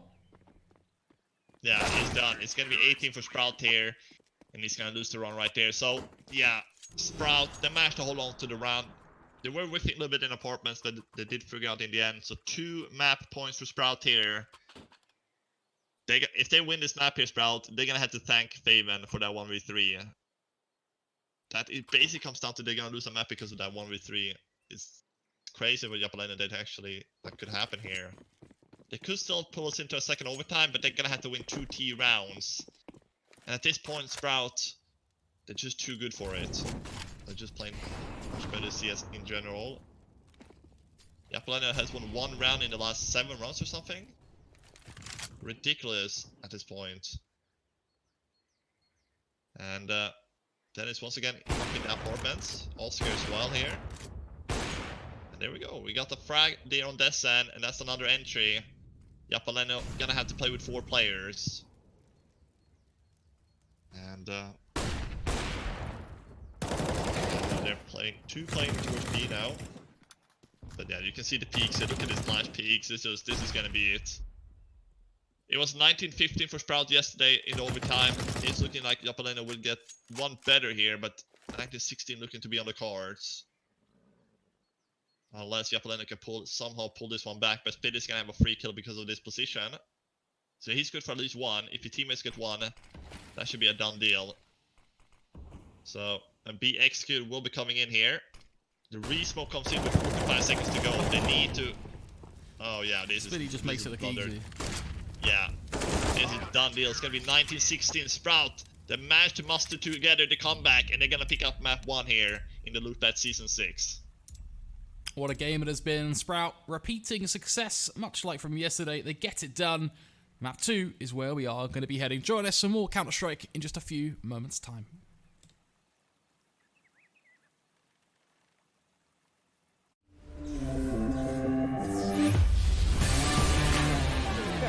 Going through the smoke walk. She's gonna go power walk 6 with the AW position. Earthshaker's moving in as well. Echo Slam connects on the 2. Back row tire down as well. Always wins the brawl. Or can we cast the curse in? Oh, there we go.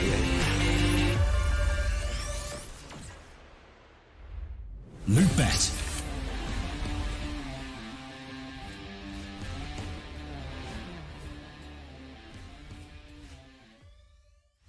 It's amazing how much I love betting on esports. It's so cool.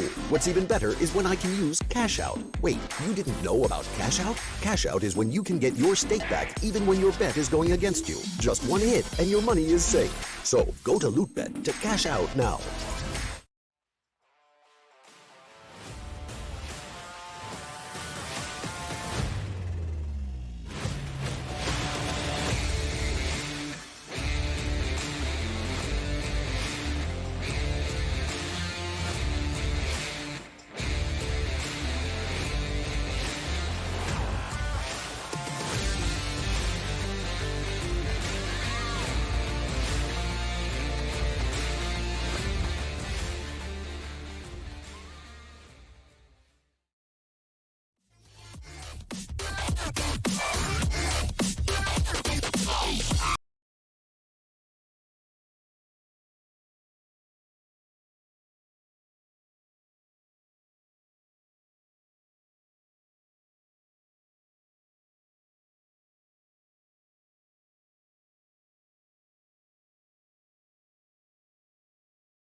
Going through the smoke walk. She's gonna go down. Walksing with the AWP position. Our Shaker's moving in as well. Echo Slam connects on it too. Back row tire down as well. Red always wins the brawl. Or can we cast the cursor? There we go.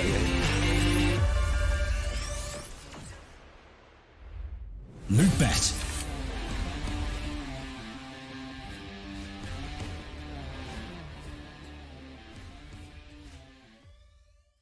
It's amazing how much I love betting on esports. It's so cool. What's even better is when I can use Cash Out. Wait, you didn't know about Cash Out? Cash Out is when you can get your stake back even when your bet is going against you. Just one hit and your money is safe. So go to Lootbet to cash out now.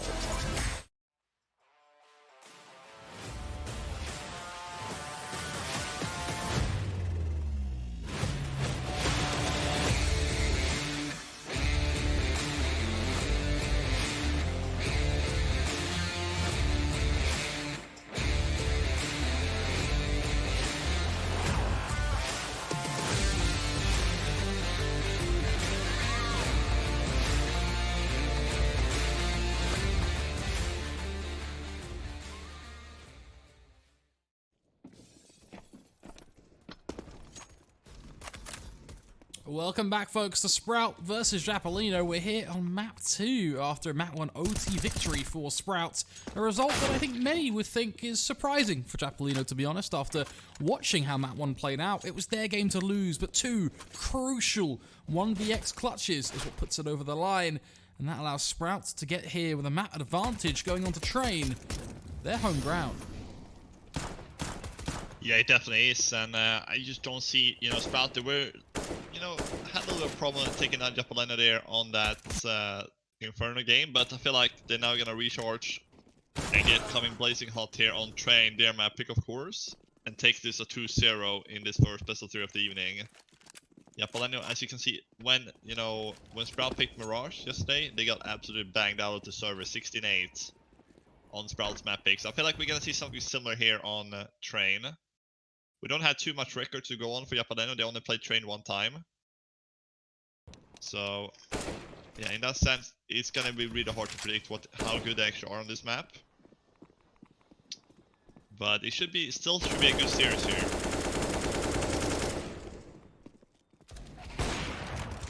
Well, only time will tell. We're getting this one underway sooner rather than later. Just a few issues quickly being resolved, I believe, by the Japaleno side.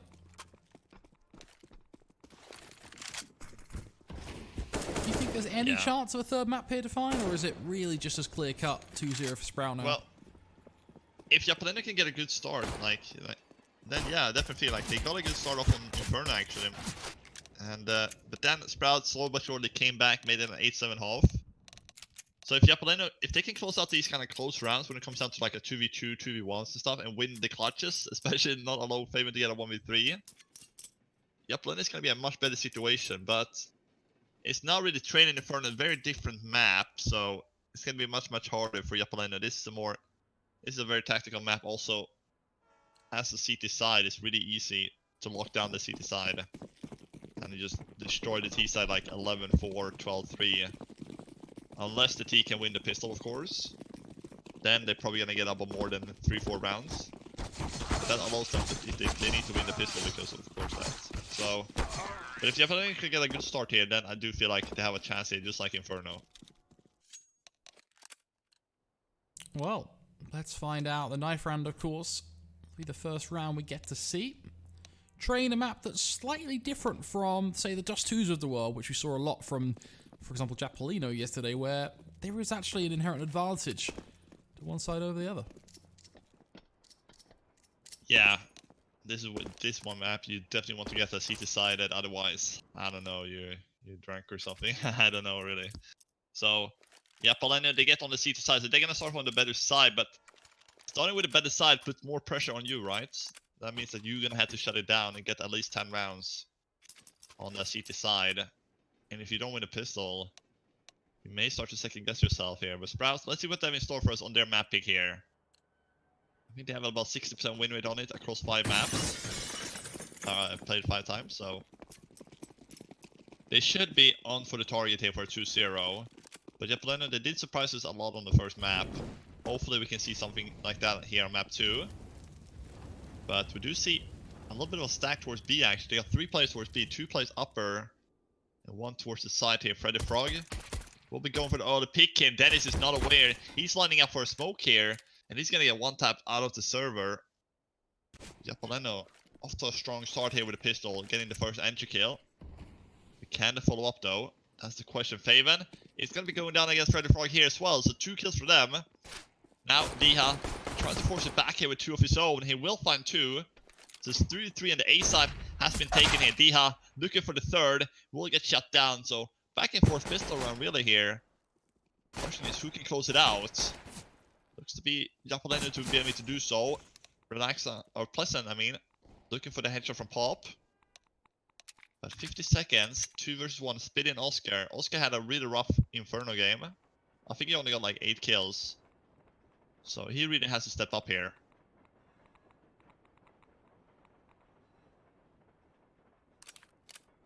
"30 seconds or so to work with." You can see Oscar just looking to see what he can find, and most importantly, just creating space for his teammate who's trying to get that bomb to the site.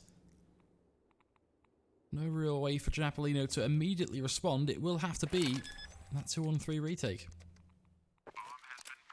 It really has to, and I think that's the best choice here. Just go for the retake. You know, you have the kit, you have so much time to play with. They just planted the bomb, so it's 30 seconds they have to actually kill these 2 players. It's really a lot of time, and it shouldn't really be any problem for them to do so. But they're taking their sweet time. They're coming through backlines, 2 players towards Ivy. Shots coming through. Spitty down to 30 HP. He needs to try to fall back here. Can he do it? He gets the first one. Can't get the second one. Oscar, 13 seconds left though. The smoker will go on the bomb. Oh, he's gonna let them running and he gets the first one. 7 seconds. Now the time is of the essence. He gets the kill, but there's no time. Actually, there wasn't a lot of time, Flakes. Very slow retake. Unfortunate start. They get the kills, but as you say, the speed of the retake is what haunts them there. Sprout will come out on top due to that. The bomb exploding, giving them their first round here. Deitcher doing some pretty good work with the Glock, has to be said as well. Finding a couple longer range frags, which with the Glock is not always an easy feat. Definitely not, and I like that he also waited, you know, it was a 2v1. The guy coming through Ivy, the second guy, he jumped through and he didn't take the first shot, he waited for him to get, you know, land on the ground and then run, so he can just spam in the back. Instead of just, you know, spamming in mid-air, he could actually go down there. But this is going to be a force by here for Japaleno, so he's going to try to force it back here, but look at the spam through the smoke. DGL, he's going to fall. I always like to see those smoke kills. Always so frustrated when you get killed by them as well. Relax and Freddy Frog, last 2 men standing. Looking to head on for the save here. They're gonna head out.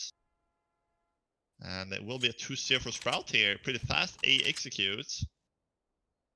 And Japaleno, they're gonna start off the back foot here on the second map. And this is not where you want to be on the CT side. Because you're gonna have to give up the 3rd round now as well. Due to this was a force. So Sprout off to a strong start there. Now here on train. But they get to save the MP9 and Scout, so they can still do some damage in the next round. Depending where they're putting those weapons on, which site and stuff, which position. But yeah, did you play Source of 1.6 before? I did, yeah. Yeah, would you like them to bring back, like, you can go under the train again? Because I really like that to play train. Like, I like train on Source because you could go under the train and stuff. But here you can't, so that's why I don't like it. I kind of like it without, to be honest. It was fun. It was kind of overpowered actually. You could hide. It was a quirk of the map, but it definitely made the T side even stronger. That's true. But I feel like it's kind of a lot CT side now because this other map is played out here. Spray from Dennis though. Will be landing finally on Desson. Freddy trying to force the issue here, but we actually gonna get Dennis with the trade. Question is, how much more damage can Japaleno do in this round? Bomb? He's actually gonna get planted with DGL just on the other side. Oh, DGL could actually peeked out there and getting that kill. But yeah, it should be a pretty easy round from here on out from Sprout. But the next is where it's gonna matter for Japaleno. That's where they're gonna have the guns. Maybe even Ops going out too. And Freddy Frog has picked up 2 with the AK. More here. Yeah, man, gets a 3rd. This is a lot of damage on the economy. They're gonna have to rebuy 3 rifles now. Maybe even more if Freddy Frog is on for the 4K. Oh, he's gonna get time from Oscar here. So he will not get more than 3, but 3 kills on an eco run like this, not bad.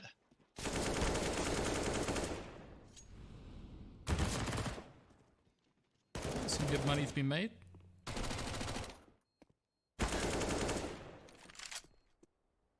Has to be said though, this is the best case start for Sprout.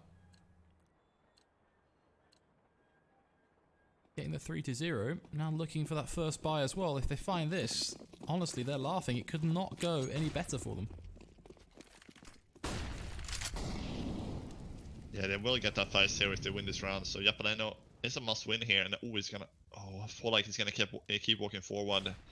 Faven, is he gonna expect somebody to be in the corner? Oh, the flash goes above. Interesting maneuver from Faven, actually. DGL think it's gonna get dropped below, right? It's above, and then he gets the frag. Relaxa though, he's there with the trade. That's what I mean. He's playing from electric, so it's back to 4v4 in the end. But Sprout should have a good read on what's going on here. But Relaxa, second for him in the round. Deletes Faven with an AWP, so 2 AWP kills for him. Not finding anything on top of the train, and Relaxa is gonna go for the 3rd. This guy is unstoppable at the moment. Yes, Sprout did find the entry, but Relaxa found 3 in the return kills without getting traded. He's still on 50 HP. And what can Dehan Speedy do here? 40 seconds to go, and they're looking to head over to the B side, but yes, there's just the 1 defender there, but that should be enough to hold them off here.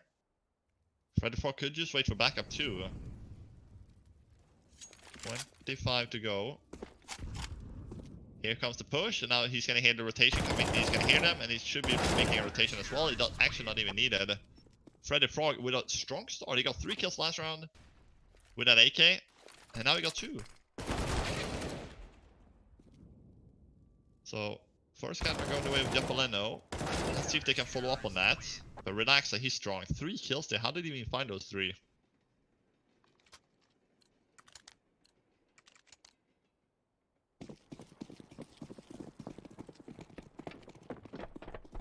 Curious if he was able to get the mid pick as well here, looking straight into T-Kom.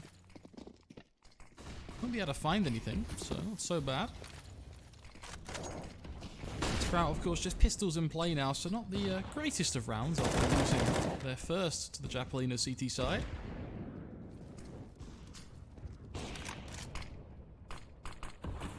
Certainly feels like the AWPs are a crucial part to the CTs now. Was 2 in play, and already doing such a good job of picking apart Sprout. Yeah, there's nothing Sprout can do in this round. They're getting absolutely shut down. They don't even have Kevlar. They had that 1 AK actually, but he couldn't do anything from the sandwich area. So it will be the second here for Japaleno shortly. Here we go. Clean round in fact, so they will be able to build up a lot of economy here, Japaleno, but this is exactly what they need to do after losing the initial 3, right? Need to try to grind these CT rounds and try to get a lot of rounds on the CT side. Because Sprout, I feel like they're gonna have a pretty good CT side themselves, so Japaleno, they're gonna have to do most of the work in the first half to set them up for that T side. Because Sprout, if they get even 2 rounds here on this, 2 more, you know, that's gonna already be good enough. So Sprout, they're gonna have to feel pretty damn good about the 3-2 here, with the second gun round coming in now for them. And, ooh, Oscar misses that shot. Both actually misses, even the CTs as well miss. So that could have been a kill, an entry from either side here. Freddy Frog has been playing very good here towards the B side. Plus is here with AWP as well, expecting a boost towards the brown holes. A little bit exposed there actually, in case it would have pushed down. And surely they're not gonna go through the smoke here. Oh, they're not seeing him finally. Yeah, that was really weird. But the AWPer they can't give Pleasant any frags here. They cannot Pleasant and Relaxer. They cannot peek into the ops here. There's a 5v4, and Dennis is all the way up here as well. So this is just Sprout's just gonna have to wait. Do they even want to go for the retake? Is the question here for Japaleno.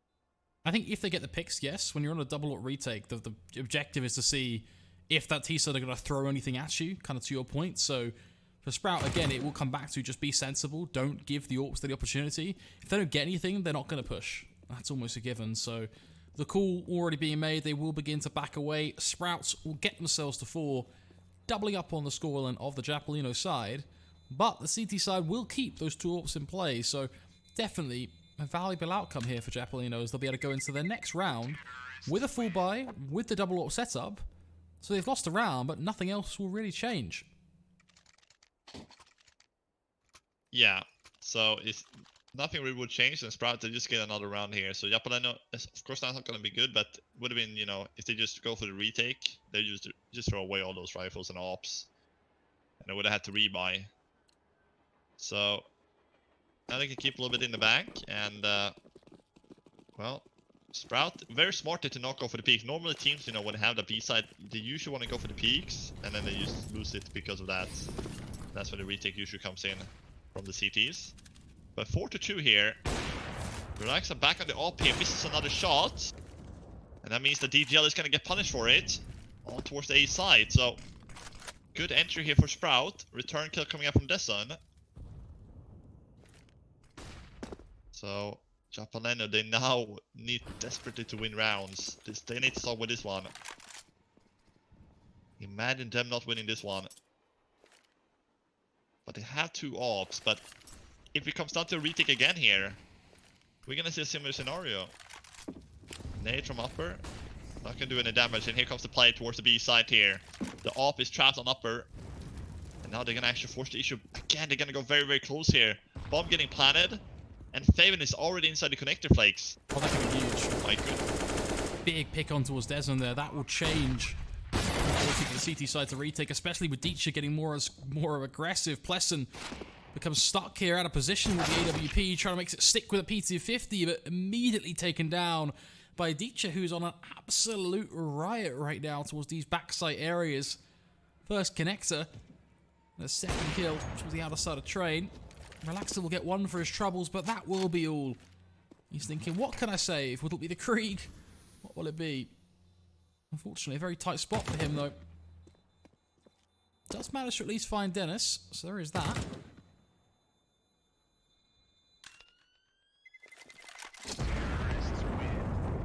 Upgrades to the Orb, so even better.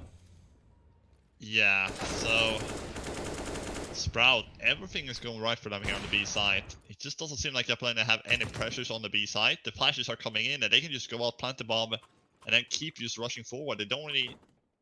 They wanted to play for the retake Japaleno, but it's just not working out. Sprout, they're getting too much map control on that B side, and then they're just taking grounds. And there's nothing the op can do. They cannot move forward because there's AKs crossfiring and all that good stuff. But Japaleno, they do have the maybe even the last buy for now at least. They have no more spare money in the bank if they lose this round, and if they lose every single weapon. They do. Oh, what? The Rumbu's coming through. Oscar gets Pleasant. DGL with a trade. Yes. The body though, and this is gonna push out DGL. Surely. Maybe not actually. Danny is trying to go for aggression here. He's just gonna pre-fire the corner. He knows he's in the corner. Diha. Nice kill. Back to 3-3 here. Just 1 op left in the running here. Relaxa. He has 2 M4 plays alongside him.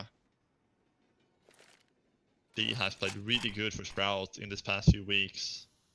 He's a very good addition to the lineup. And it's actually all 3 towards A, in fact. And Freddy Frog takes care of Diha. Now they have a 3B bomb site. So and you can see Faven, he's just taking control. Having the site definitely evens things out somewhat. It's just going to be whether they, again, allow Relaxer to get picks here. With Faven's aggressive angle, this could work out wonders. He can hear him running his way, holds the angle. Close to getting a bit of a whiff there, but thankfully, connects in the end. Spiddy then finding Desert means Relaxer with the orb becomes last man standing. He's off in no man's land. So this is not going to happen. Sprout on an absolute tear right now. Running to 6. Relaxer just throwing the orbs out of the map at this point. As he will take the 3rd orb and save that, I would imagine, for round number 9. They managed to just drop that 1-2, thinking it was 4, and like, oh, I don't have any more ops to drop. But yeah, this is a disaster for japaleno on the CT side. 2-6 this is gonna be here. Yes, Relaxa gets an op, but they're lacking rounds. They're lacking critical rounds at this point. And you can see, yes, this one gets that one, but DHI here just pre-firing. But yes, you can see they get, you know, even though they get an entry there, japaleno have a 3v2, they don't have anybody on the side and they can just take B. It's so hard to retake that B side once Faven is pushed all the way up towards CT. So in this round, they're gonna have that one op side alongside the pistols. So unless the op is getting a few kills here, this should be a 7th. Sprout, they can get up on 10 runs or something like that. He's gonna go for the Kenny S wallbang. This goes straight out there. Relaxa, trying to go for any kind of information here. Because he's the one who has to be mobile with that op. Try to get a few frags.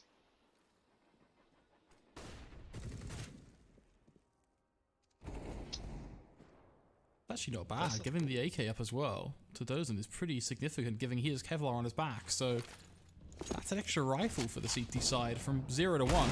Take it any day of the week as Freddy then gets to pick close range. That's a Krieg now handed over. He's also got Kevlar. So much damage done to the Sprout side. It's a complete train wreck of a round. Yeah, this is what can happen. You know they're up against a really bad gun, like pistols and one op saved. You really need to work together. Here they just pick one guy, Pop Dog solo, and then the lower guy picks solo.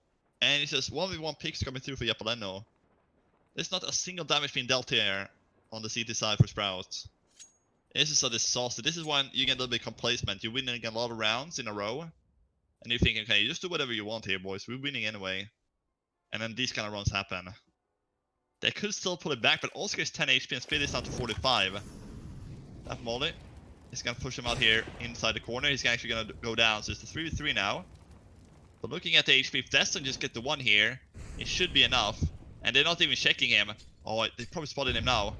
Destin, oh, they just shoulder peeking him. Oh, that's awkward. He finds the 1 though, gets traded out by the Glock. Or the P250 actually was. And now it's down to Freddy Frog, and somehow Sprout, they repaired the situation. Or have they? A 1v1, but look at Speedy, he has the op. But oh, Freddy Frog! He gets the 1v2 clutch.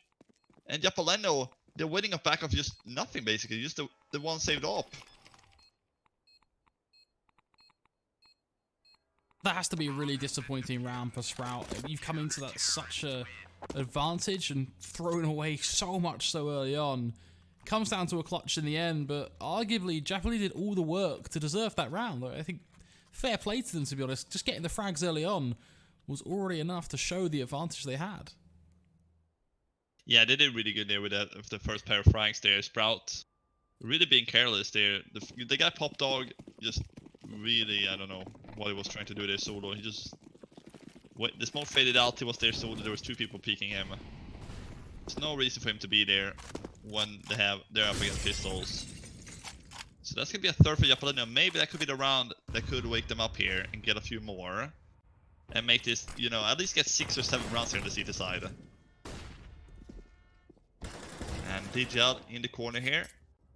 Faven taking aggression for Pop again. Sprout, they're gonna be happy with 6 rounds, and ooh, the drive-by. No chance for Pleasant to react. That's a good entry here. The question is, are they gonna go back to the B site now? Because that's why they've been winning their rounds. Ticking down to a minute on the clock.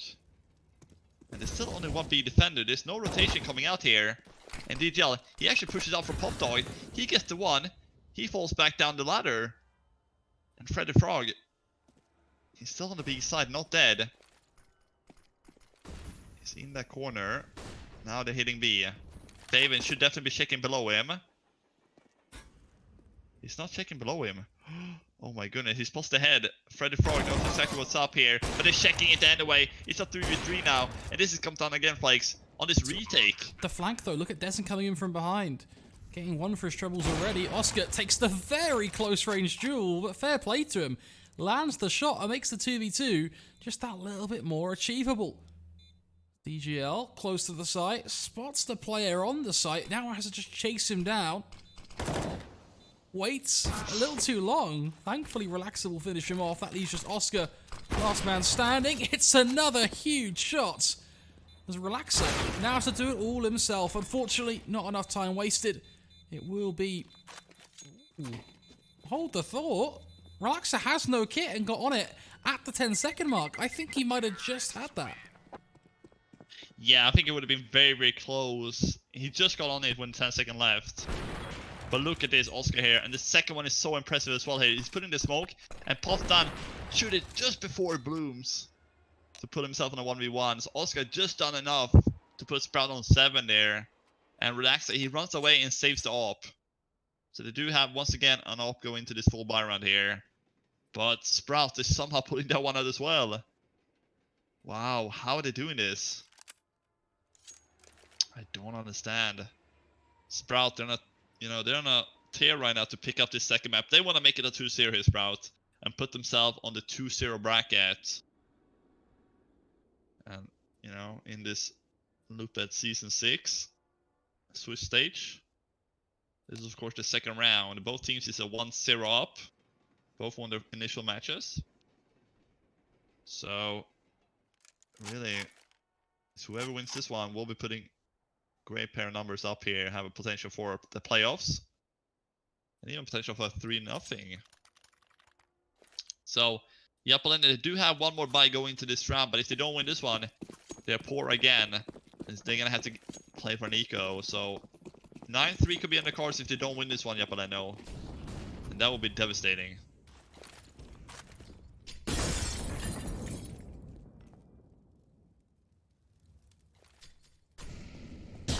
DGL already finding herself on the receiving end of a quick frag grenade, dropped down in towards Pop Dog. They're just abusing B here at this point. Yeah, it makes sense though. I mean, they found the weakness, which is that Japaleno rarely have a player close, and if they do, they tend to be able to find the pick very early on. The only upside this time is that Freddy found 1 kill before being traded, and Relaxer might be able to do something with the AWP, but this is whiff central for him, it seems. Unable to connect anything right now. Yeah, but his teammates though, they're doing a lot of work here. They're getting frags. So that mod is also really, really good. It's gonna put them out, and this is a good round for Japaleno. They're finally gonna grab that 4th round. Spitty, a 1 versus 4. No way he can win this 1v4. And it's gonna get peeked from every single side. He gets the first, but he gets traded out. A lot of damage dealt on the Japaleno side, but it's still get the defense and 3 players alive here. That volley on lower was very huge. Freddy with an important frag there as well. Very important frag. Tried to jump through the ladder there. Not working out. Panic spray coming through. But yeah, Japaleno, I feel like 4 rounds, what would you say is a right half here for Japaleno? Or is even, it's gonna be alright? I think 6 rounds at minimum for me. Yeah, but they're up against Sprout. Sprout's mapping. Like, I feel like Sprout is just gonna lock down CT side. Don't you have the same feeling? Potentially, but at least 6 rounds gives them the chance. It's close enough where if Japaleno have a strong T side, there might be an opportunity. And it's really going to come down for me to whether they are actually going to be able to get to 6. If they don't get to 6 and it's going to be like 11-4, and Sprout have a good CT side, even if Japaleno have some contest on their T side, there's just not going to be enough rounds for them to work with. Especially if the pistol doesn't go their way. Yeah, the pistol's gonna have to be very important in the second half. At least this is an eco round, so Japaleno will be getting 5. Right, they're losing 2 players only. Going to the final 3 of the first half here of map 2. If you just tuned in, Sprout did win in overtime 19-16 on Inferno. So we're on to the second map here, 7-5 for Sprout. Looking to be in the lead, switching over to the second half, but we still got 3 more to play. A lot could change still. But this is where Japaleno, they're probably going to have to put the last 3 rounds and just be 8-7 and win the second pistol round in the second half. That's what I feel like they got to do at this point. The Sprout, I feel like the B side, they're going to go back and back to that. But now they're playing a little bit different, Japaleno on the B side. They're playing a little bit more aggressive. They're playing towards upper, they're playing towards side and stuff like that, lower. They're not really playing further back because that didn't work out. So really switching things up here. Hold it down. And they're gonna go through it. That's the first kill. Flash coming through. He even gets, actually doesn't get the second, and the guy upper gets 0 kills. That is bad news. 2 for 1 flakes on the B side. It's gonna have to be a retake here for Japaleno. How the hell are they gonna muster this together? We've seen this a lot though from the Japaleno side. They have struggled on this B side getting those first picks on the push. This retake also not looking possible as they have no player close who's likely to be able to make that push. In fact, they're the ones getting pushed up on now. Connector control being conceded should be the signal of a must save. Yeah, looks like you're gonna have a second guy, the guy lower there. But, oh, the tag with the AWP coming in. Not gonna find any kills for the CT. So that, oh, he's actually gonna lose his all weapons being lost here for Japaleno. Not good. There's only 2 people, Relax and Freddy Frog, who has money on the CT side. The other 3, they don't. They're gonna have to go for a potion buy on those 2. Or fully save and then, you know, drop over to the next round. To DGL, he only has 1400. This is pretty bad for Japaleno now. 8-5 down. And you only have money on 2 of the 5 players. So what can you really buy here in the round 14? What can you really do to avoid that 9th round from Sprout? It's just looking like all the stars are aligning here for Sprout on the T side, at least here on the map 2. And going into this map, we didn't really have any information on Japaleno. They only played train 1 time. So we don't really know what we was going to expect here on this one. Because this went one of the maps we saw yesterday between these 2 teams. So that was Mirage. But it looks more of the same pretty much here. And they're going to go for a double up here, Flakes. PP Bison! Best gun in the game. Oh, PP Bison, Best that was a gun in long the time game. since I saw that weapon. It's glorious. The sound it makes is just makes me laugh every time. I don't know why. It's like a little pea shooter. Yeah, like, it's good, but not against Kevlar. It's not good. On a versus a fully eco, PP Bison is pretty good, and it doesn't cost a lot either. But against Kevlar, it's a really terrible gun. And the other 2, they will be having pistols, so they're gonna try here. If they don't win this one, we're most likely gonna be seeing 10-5 for Sprout.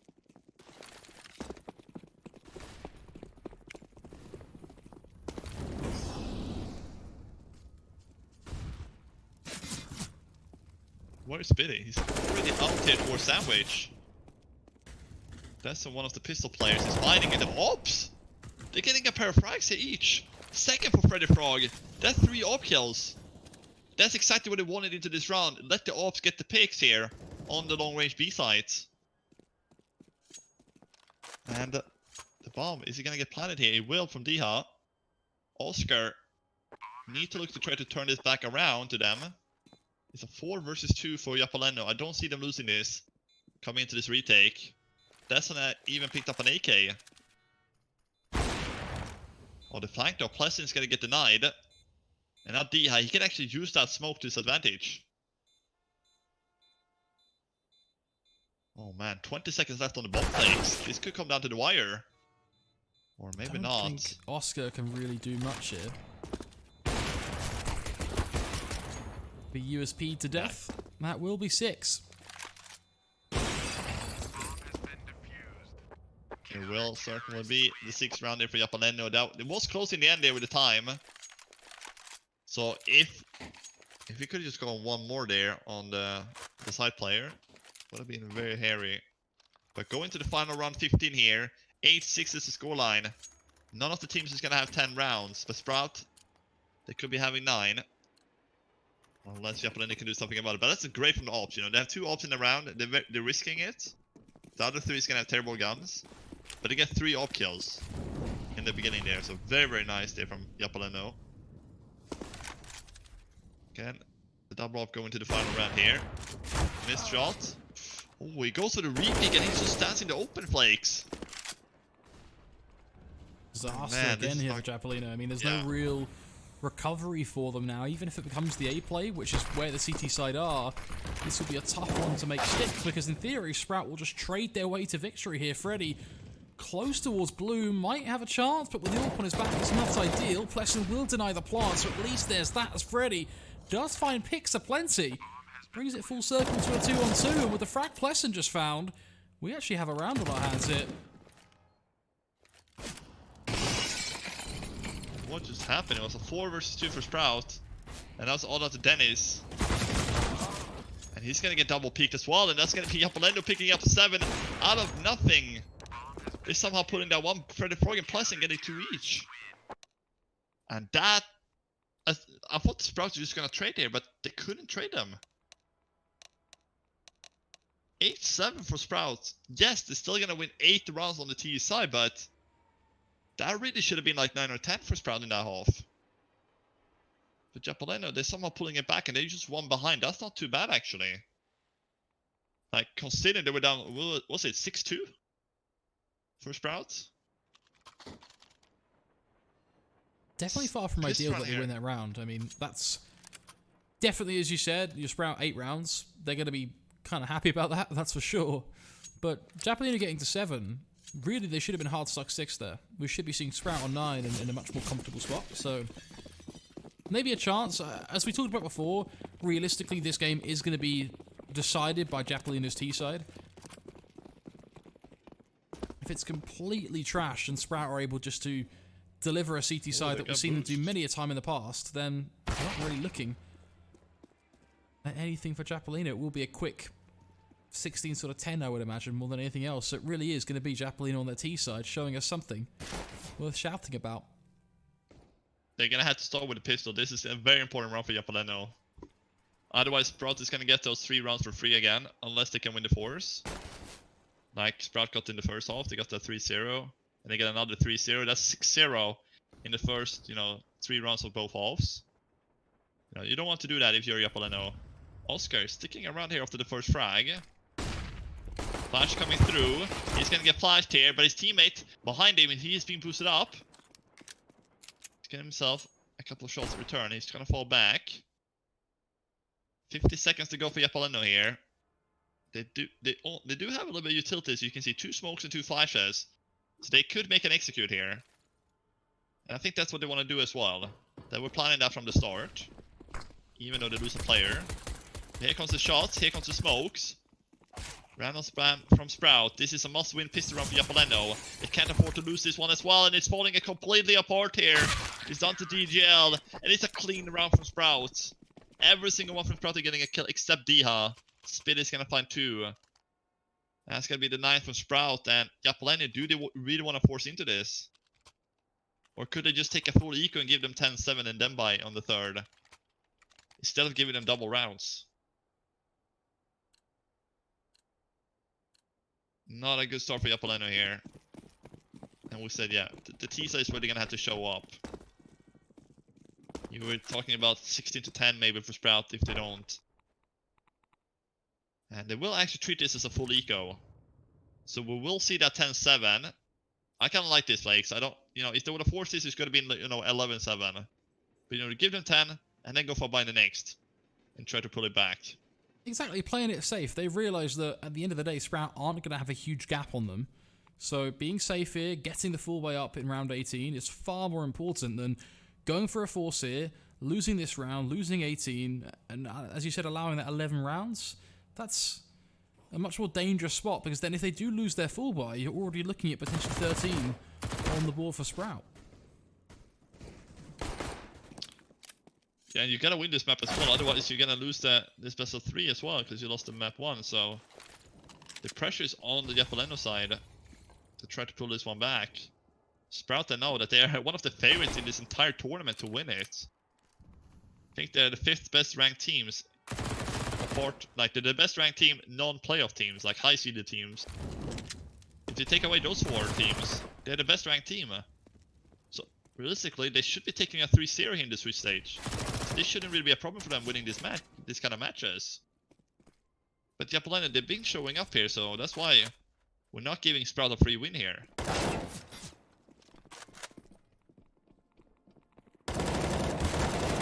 See, there we go. There's a clean round for Sprout. 10-7 with a buy coming up for japaleno. A must-win buy round coming out. They're not going to afford an op. That's the bad news. So it's going to be hard for them to open up the map without that AWP.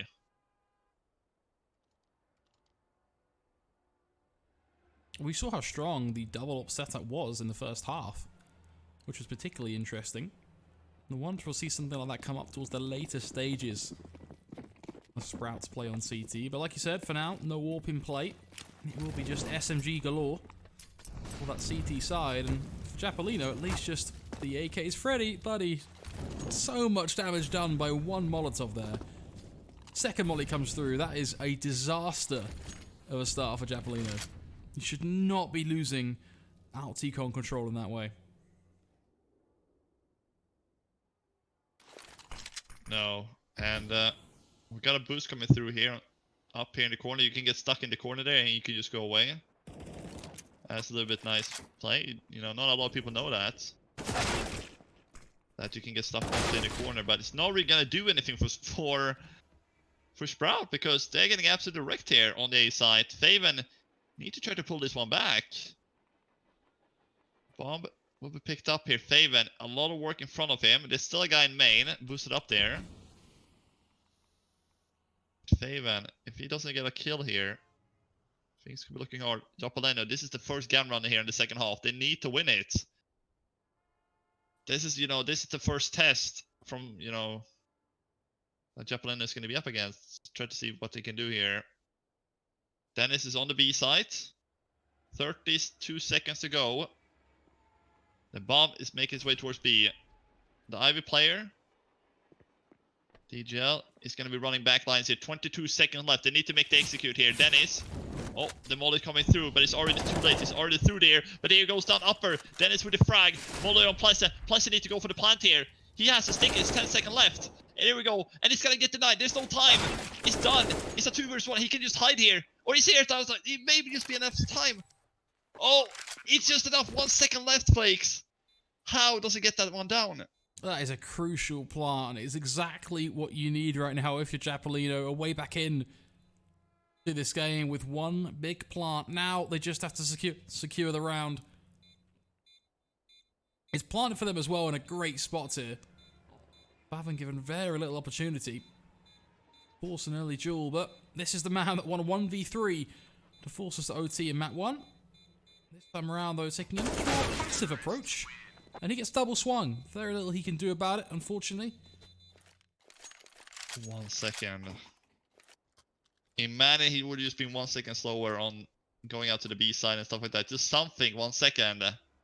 I thought that was just enough. I think Sprout thought that as well. Like, they killed the bomb planter there. There's not enough time for him to replant. But he just goes running towards the side, picks it up, and gets the plant down at 4 second mark. So it's 1 second left. What a round to win for Japaleno there. Wow, that's a big 8th round to pick up. And the money from Sprout is not the best here either. So, this round, like, Sprout, they had that in the bag. But Dennis almost did enough there.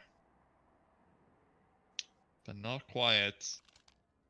10-8, still a 2-round lead here for Sprout. Probably going to close the gap to 1 after this round.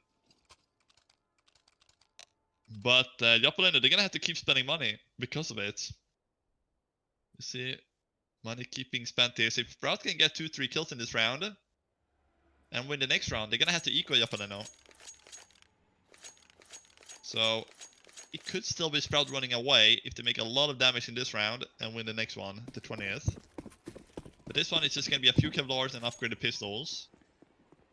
So it should be fairly easy for Japaleno. What they need to do here, their mission is to stay alive with 4 or 5 players.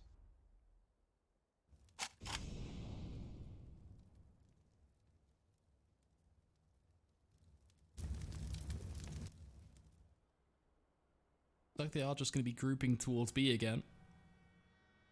About 2 players close ramp. This should be a very favourable scenario for the T side, but we have seen this exact play work from Japaleno before, where they have the Deagle P250 combo. Close on the push. This time, though, the flashes are looking solid. Push comes through. Quick trade so far. They do give Dennis 2 kills he shouldn't really have access to, but nonetheless looks fairly secure. Taking some aggressive duels could be a little sketchy here, but if they play their cards right, it should still be one-on-ones. They can win out every day of the week. Fathom, though. The timing there, if he was left alone by the player Heaven, he could have found something on the site, but not going to happen. Teacher will secure the trade. So creates a 2v2.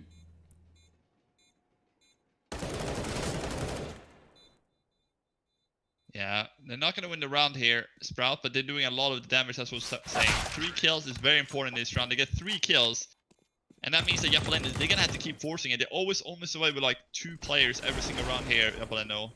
And look, Dennis, he gets 2. He could even find a 3rd there. But they were finding a bit trading there, Japaleno. So 10-9. But this is actually a much better scoreline for Sprout there. Yeah, Sprout, they have a full buy here, no money left. But look at the money from Japaleno. There's only Pleasant and DGL with a little bit of money left. So Sprout winning this could put them on a 12-9. So Sprout has just done enough with the damage here on those eco rounds. So if they win this one, they're going to be in a golden situation to get a little bit of a head here again. Just like when they won the pistol. So Japaleno, this is really the toughest round, even though they won those 2. They're losing a lot of economy and a lot of players. Doing so in the meanwhile. But it seems like they may just want to keep going towards B here, Japaleno. They tried the A side on the pistol round, they got absolutely deleted on that A side, so maybe they feel like the B side is much easier here. So Japaleno, they know how much this one means to them. They want to put it on 10-10. It's gonna be 11-10, but look at that, the pop dog play comes in. Yeah. That's a great peek, and Dennis is in upper 2. He's gonna hear the steps. Oscar, he's gonna see them crossing. Oscar with the 1, and they're not gonna check upper because Dennis is here hidden. And they're going through lower. Oh no, Dennis. Oh no. Oscar will be going down here. Dennis though, they heard him upper, right? Yes, they did. And he's gonna go down. He takes the shot, and that's just awful timing on his side. But they're still being able to pull things through here. It's all down to DGL. They haven't got the plant down. And Japaleno, he has to save the S3 here. Oh, 100%. There's no choice about it. Save the Krieg, and it may give them something a little extra to work with in round 21. At least a chance of denying Sprout the 12-9. Say the economy of Japaleno is completely battered right now. Just because they keep losing like 3 plays on those eco rounds against Eagles, so that's the problem. This is a great track for Faven, but look at here. If you look at Dennis, also get that. It's a 5v3 at this point. Yeah, upper. Dennis, not happy about how he played that probably. But a run is around either way. And I really want to see how the economy is here for Japaleno. They have that SG, but what else do they have here? Are they forcing into things? Oh, they are forcing. They're gambling everything here. This is kind of an all or nothing moment now. You praise them for being smart in round 19, but this could put it all on the line.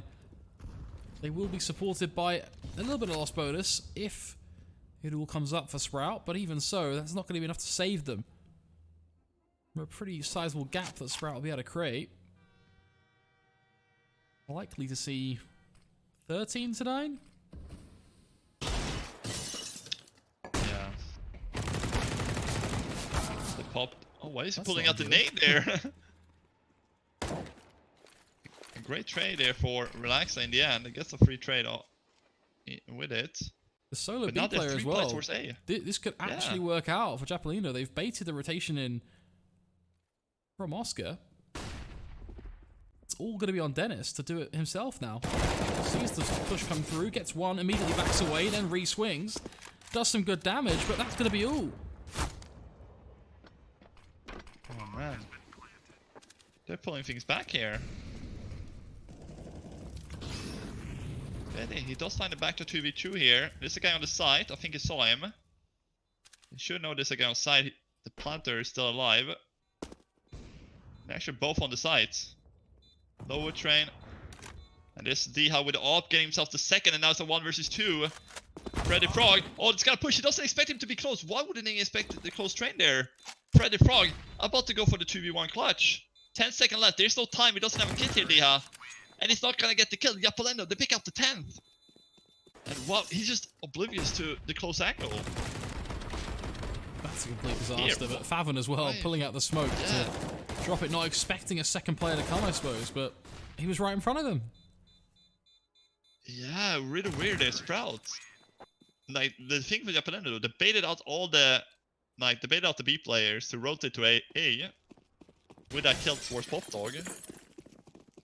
And it was just one defender, and the retake couldn't come in, and it's gonna have to be a force on a couple players here from Sprout. A couple people are saving. At 11 to 10, this should be 11-11. Interesting map again coming through here. I think we're gonna see another close map, just like Inferno.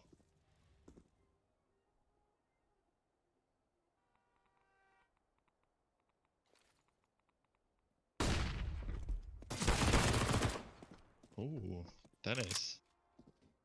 Pushes forward, getting a frag in turn, so back to 4v4, but look at the HP from Sprout, and look at the weapons. They really should be outnumbered once the execute comes in from Japaleno. And they're actually gonna gamble A. They think like, okay, we got a kill towards main. Let's just stack B, because they're probably gonna stack up and go B. But they don't want to do that. Japaleno want to take over main again. Dennis has 40 HP. I was thinking Sprout was going to shut down CT side here, but that's not going to happen.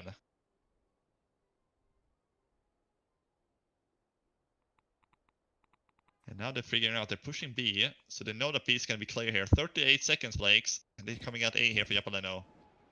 Is this the right call to make? DGL, he's down to 1 HP. He's not dead. Somehow, he's actually still alive. And there we go. Freddy Frog is going to take down Dennis. Not aware he's coming through the Ivy. 20 seconds to go. Bomb plant need to go down in about 10 seconds.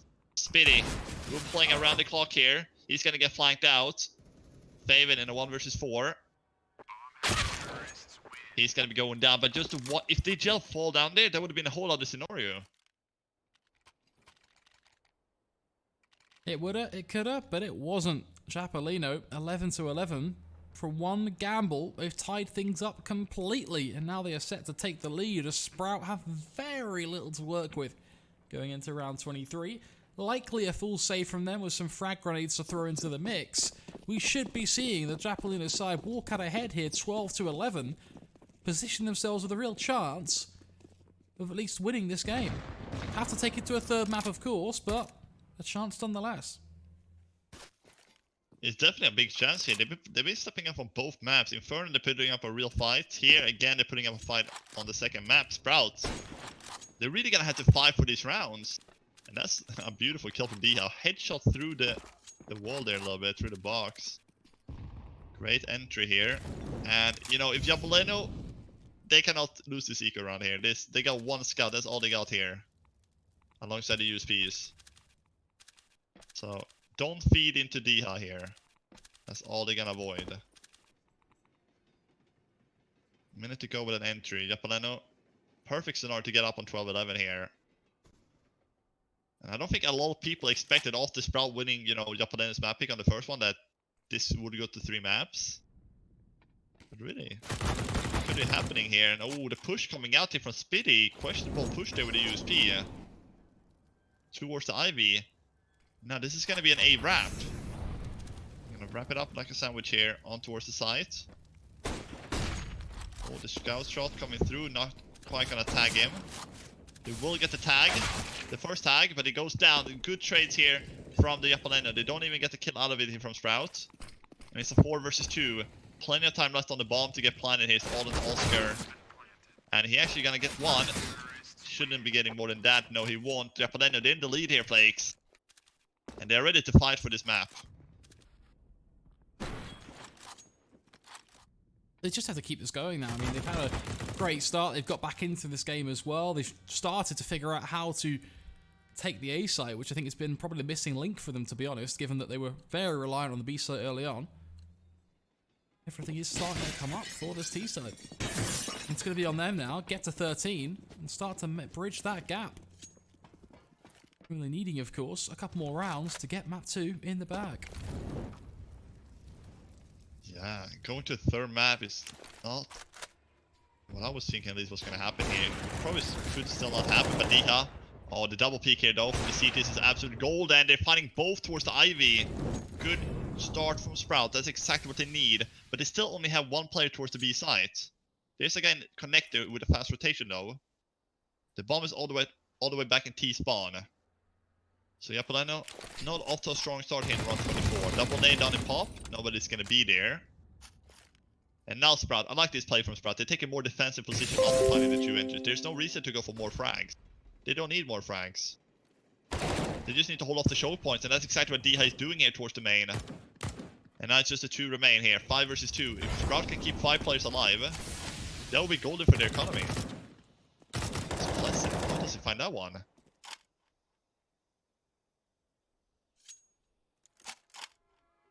Japaleno, they do have the money for another buy in the next round. If they keep 2 weapons alive, they can drop Freddy Frog and Relaxa.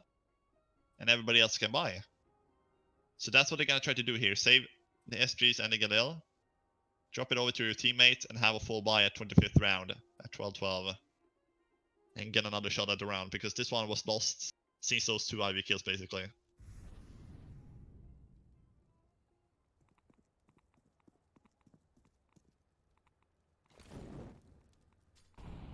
It's just not what we wanted to see for Japaleno, to be honest. I thought this could be a very serious chance at them making that sprint to the finish, but losing out here definitely positions Sprout to keep this one very, very even. Less certainties on saving, though, does mean that at least get that buy guaranteed the next round, but then that also haunts them moving forward, because if they buy the next round, lose that full buy, then they'll have to save. We've gone from 12-12, 13-12, we're at 14-12 at this point after the full eco. Definitely puts Japaleno's money back to a very awkward position. Yeah, but Sprout, they don't really have any. So both teams really need to get this key round here. This is just a key round for the game. 12-12, they can't really get closer than this. Winning of this round is going to put themselves in a really good position to pick up this map. And for all the Sprout fans, I think they're looking to pick up the remaining rounds here and close this out 2-0. That's what they should do. That's what the skill and the players should tell them. But Japaleno, they've always been putting up a good fight here today. I'm really surprised they're actually putting up this much of a fight. I was thinking it was going to be a little bit easier for Sprout, considering they played against each other yesterday, and that first map was 16-8 for Sprout. That was Mirage, yes. But this is also one of Sprout's map picks. So I think it was going to be something similar here, but doesn't look like that's going to be the case. This is 12-12 here on map 2. Diha knows there's a guy in the corner because the nade has been thrown. But they may just want to go back to the B side, make an A fake, pull the rotation away from B, and then execute B, you know? That has been working out in the past, but Dennis, with an entry on DGL, the in-game lead is dead now, so they're going to have to play without the in-game leader for this round. And this is where Sprout's going to be a little bit careful. They don't have to go for more frags. They have an entry already with 38 seconds to go. They don't need to go for the second, but they still does find the second one here. Plus them with a trade in Pop Dog. And now they're actually going to get out on the A side. They made the rotation away from the A side. Look at this. But Pleasant doesn't shake the guy in Pop Dog. Things are going bad here. From bad to worse for Japaleno in these rounds. In these past 2 rounds, in fact. 15 seconds left. How the hell are they going to get the plant here? There's surely no chance. 8 seconds now to get the plant. Oscar just needs to sneak out, get the kill, it's done. Does it in tandem with Fathom, just to double down on that plant denial. They get to save the op at least. That's the good news here. But look here, there's nobody trading here for Japaleno towards the B upper. It's just absolutely shut down. And there's only gonna have this op going to this round. The other ones has around 2,000 only. So on paper, this should be 14-12 from Sprout as we were talking about. And from Japaleno having 12-11, it's all slipping away just like Inferno.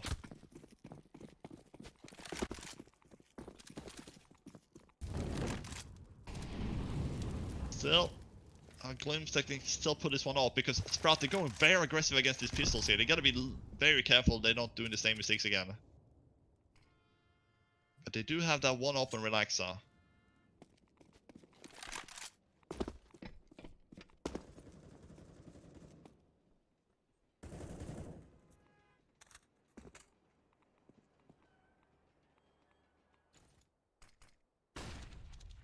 At 14-12 that we talked about looking ever so likely. Saving grace may well be the AWP, but I'm not hedging my bets on Relaxer having a big enough impact here to warrant Japaleno having a say in this round. Yeah, they know he has an AWP, so they're not going to peek him. They're just going to be holding the angles, let him go into the angles of Speedy, for example, here. So if Japaleno, they don't get a pick with that AWP, that AWP is going to be completely useless. It's like they wouldn't have an AWP at all in this round if they don't get a pick. You can see 42nd, they have yet to find a pick with that AWP towards Ivy. He's literally not going to find a single thing here. So he has to go out here, and it's basically going to be like a Glock here. He's going to have to take these kind of awkward fights. And you can see they're just being shot down completely. AWP gets 0 frags. And that's going to be a clean round for Sprout. They're 2 away from taking this match.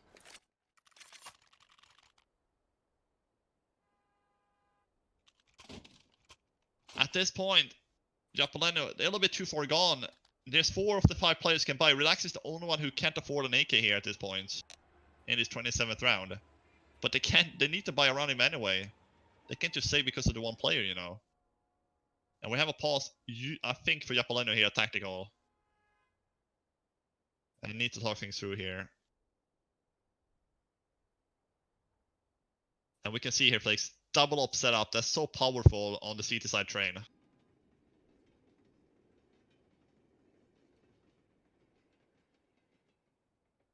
That is not the buy that you want to be up against if you are Japaleno right now, is it? Double AWP setup. Especially when you're going into this one with really no way to contest that, to be honest. Yes, you have the full execute capacity of the utilities, not horrendous from this T side, but they certainly won't be having the AWP up. There will be no direct duel. I think the play here might actually just be going for an execute of some kind towards A, deny those AWPs from any early round impact. Yeah, we can see the KD here and stuff. Diha, 1.15 KD. Not too effective there, only 17, but they're getting the job done here, Sprout. They only need 2 more to close out this match. That's basically, that should be nothing on the CT side, winning 2 CT rounds. But yeah, one, as you said, they have the execution. I think that's all they can do really here. When they go up against a double AWP setup, you're gonna have to make that execute.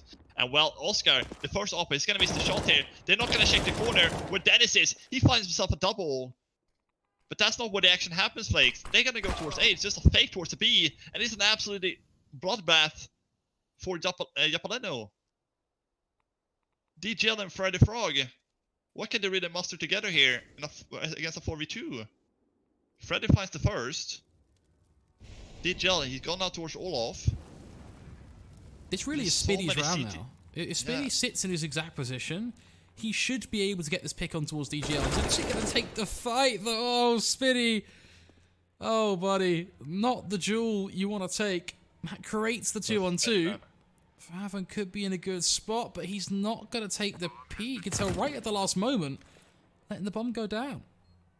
At least a kill found. Yeah, if he went in 1 second earlier, he would have stopped the plan. It would have been a 2v1. It would have been impossible for Japaleno to win the round, because Freddy Frog has 15 HP. But now he has a chance with 15 HP in a 1v2. Due to the bomb being planted here. But if they just tap the bomb, he's gonna have to peek eventually.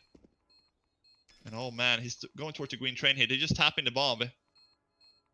Oh, he's gonna peek out here. He gets the first one. The trade though should be coming. He's pushing forward. He goes down, and there's 8 seconds left on the bomb. He has a kit too. There's enough time for Sprout on that defuse, and it will be 15.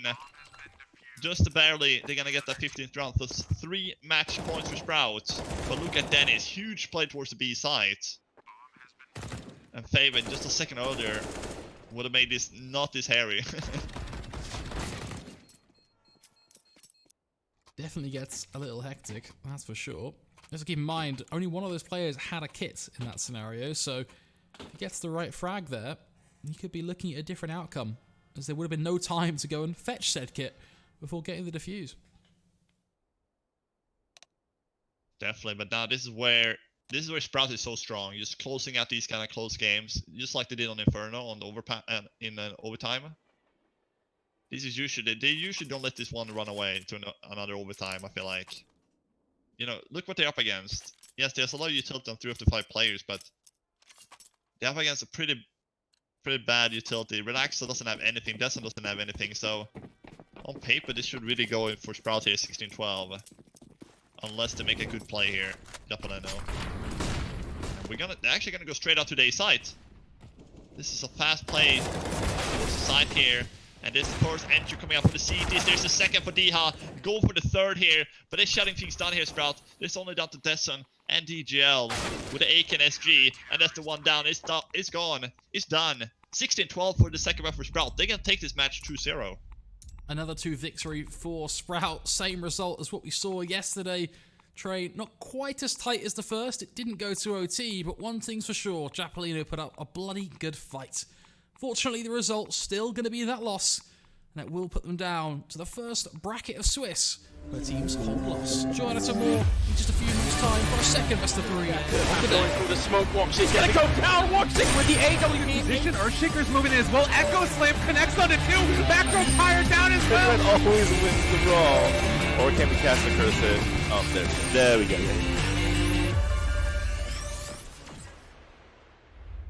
Lootbet.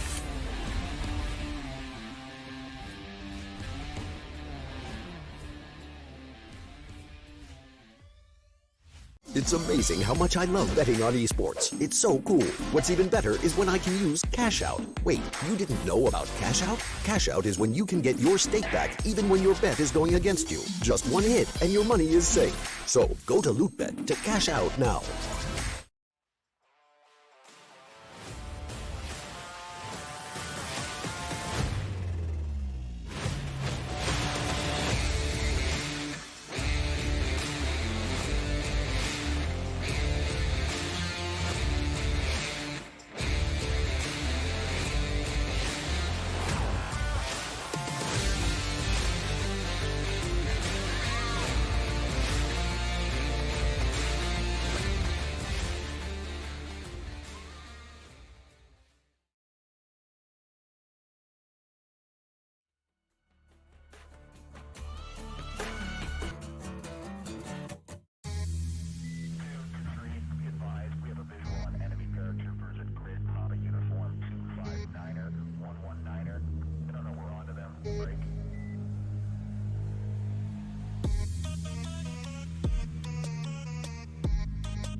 I just want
To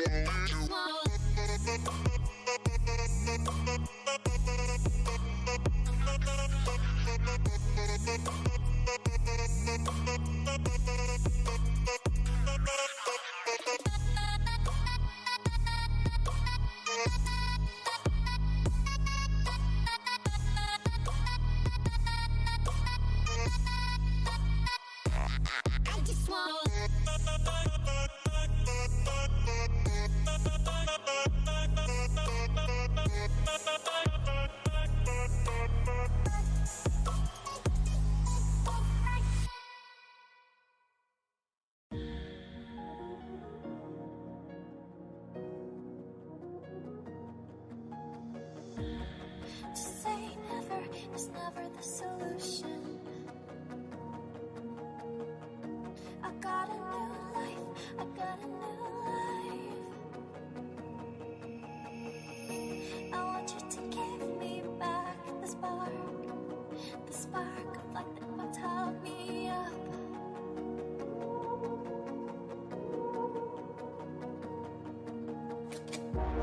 Please just give it.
Smoke walk shake. Gonna go down. Walk shake with the AW need. Position or Shaker's moving in as well. Echo Slam connects on to 2.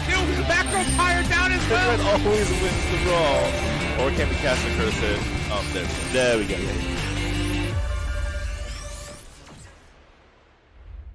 Lootbet.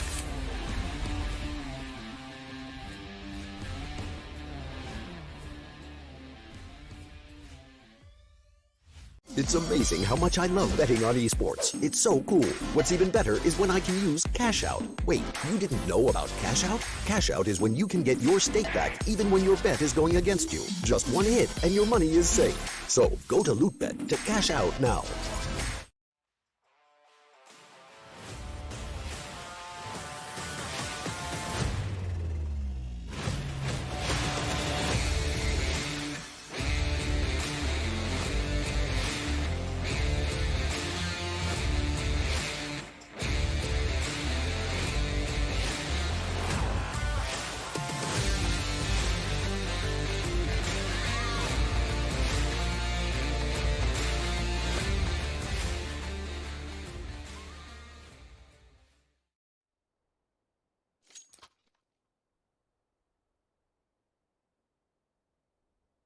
Hello folks and welcome back to our second best of 3 of the day. It's Team Secret versus Team Win Strike. We're here of course in Swiss round 2, which consists of all of the teams who are 1-0 up in the Swiss stage. So they've all won a best of 3 so far, and now they're here competing for their second win of the Lootbet competition. Of course, this is Lootbet Season 6. We've got 20 European teams all battling for their share of $50,000. To find, going into this one, I think we're both in the camp of a 3-map extravaganza. But what are you thinking? Yeah, definitely thinking like Win Strike, this is their map pick. They're looking win percent rate on this one. They're looking pretty good. Like 71 across 7 maps. Secret only played train 1 time, and that was against Blue Jays, and they won 16-6. So nothing really to go off that. That was in the close qualifier actually. They played the train. So yeah, and then we're looking at map 2. Secret has a 62% win rate on it across 8 maps. Win Strike at 33. So I really do think like we're gonna come down to Nuke as the 3rd map here in this series. I don't see a reason why they shouldn't win their own map picks here.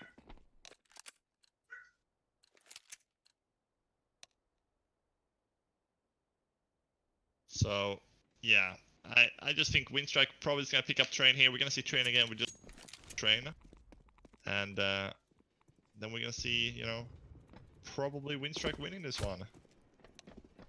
But first off, we're live? No, we're not. I was like, what?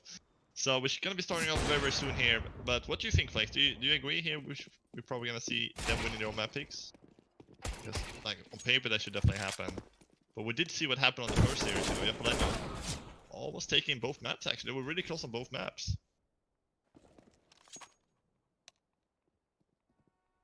Yeah, it typically is the case that you see both teams winning their map picks in these sorts of best of 3s where it's very evenly balanced. But it's not like we've seen either of the teams be a huge flop at, say, Train, for example, although this is Win Strike's pick. Team Secret are no strangers to Train, and they're not horrendous at it. No, but it's also interesting to see they got Percy, you know. Percy hasn't played with the Secret lineup for too long, so kinda wonder how that's gonna come in and play here, tactics-wise.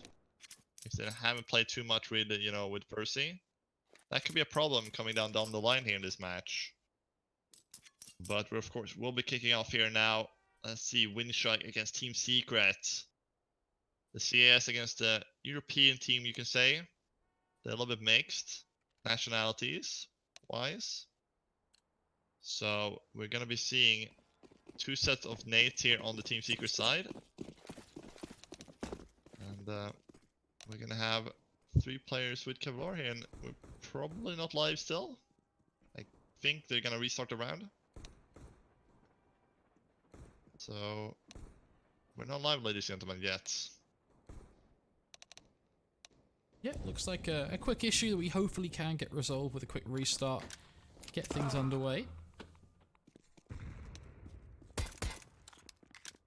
course, talking to Percy, definitely a new player to the roster, but a talented player. We have seen a lot from him in the first game, and a lot from him in general when you look back to him as this kind of player history. you expect him to be a key part of Team Secret moving forward, or what's your thoughts on that addition? I'm not sure. I think they've been playing with him for a couple of officials now, like a few weeks, I think. So they're trying. I think they're just trying him out. I think he's a trial period right now, just testing out, see if he fits in the team. So yeah, but you can see the 100% win rate. You know, they should be winning this map, Secret. But yeah, Percy, I'm not sure. I haven't seen too much Secret with him, so I'm gonna have to judge after this best of 3 how I can feel like if he's gonna fit in the lineup or not. Well, it's kind of crucial to do it in just a 1 match, but yeah, I haven't seen too much of him. So it's gonna be interesting to see how good he's gonna be here against Winstrike. Winstrike, they have their faults too, of course, but who doesn't at this point? And we're into the Pistron finally now. We should be very, very soon here, but yeah, it looks like we were indeed. I got a little bit excited for a second there, Flakes. Signing the guy in Ivy. But they're just fixing the issues here before we jump into map number 1. If we see a third map that we should be seeing, we haven't seen Nuke in a while. But of course we do have Train and Mirage to, you know, get over with first. And I feel like Mirage is definitely going to be, you know, a favor for Secret. A little bit more, I'd say, puggy. They haven't played too much with Percy, so it's going to be much easier for them to play that than the likes of Train, where it's actually a very tactical map. So, not gonna, you know, they could still have the strats, but I'm just not sure about it. You know, Riggin, you know, leaving the team, having other commitments. It's interesting mentioning Riggin. Back when he used to play with this lineup, these guys did actually play a match against each other, a best of 3 in Lootbet Season 5. That was when it was Winstrike versus Team Mix. And although the rosters have definitely changed, there are a couple of kind of key players who are on both sides. Most notably on that Mix side, it was obviously, as you mentioned, Rigon. But even in the current roster, Synopsy, Juan Flatro, and Arquez, Tudson. So obviously the core of that Mix lineup at the time have competed against Winstrike, obviously, who really haven't changed a huge amount either. And back then, Vertigo does 2 with the choices, and it was a very clean 2-0. 16-3 and 16-9. Yeah, it was, but you know, different times back then, you know, they didn't have an org, they didn't have too much to play for. Now they're on the Secret, you know. Gotta prove themselves in the organization, otherwise they're gonna get the boot out of the team, you know. Out of the org, but yeah, so I feel like they've been playing, you know, they've been stepping up a lot lately after that. So once they signed with Secret, they got a lot better also, top of it. They may have some roster problems, but overall they've been definitely improving here under the Secret brand. But not quite sure what we're waiting for here yet. It's taking a long time to get things started here on Train. And the question is, are we going to be seeing the T side getting a lot of the runs here on Train? We saw in our first series a little bit of back and forth Train actually, so that was a difficult one to predict. This one gonna be probably a little bit easy in the way of Winstrike. But if you're gonna have to put a scoreline, what would you think this map is gonna be? Personally, I probably would say 69 for Winstrike. I actually think it could be a little closer. I think in more 16-11, 16-12. Wouldn't be too surprised if Winstrike have a bit of a CT side about them. So definitely curious to see what they can show. Look at that little glitch there with the Zeus. Classic infinite ammo Zeus. If he just holds down mouse 1, you basically send off a billion and 1 zaps. The sound is pretty horrendous. Yeah. But they're getting some more warm-up time. I'm sure these guys have been DMing for ages, 40 minutes, maybe an hour, maybe even more, who knows. But they should not be cold going to this match here. They had all day to play. So sorry about the delay, guys, but we should be getting into things very soon here. And once we get into things are going to go very fast. match. But till then, you're gonna have to sit back and wait.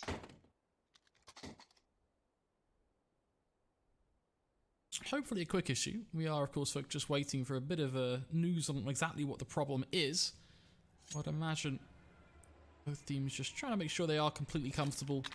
Everything is set up in the way it should be so that we can get ourselves underway in this best of 3.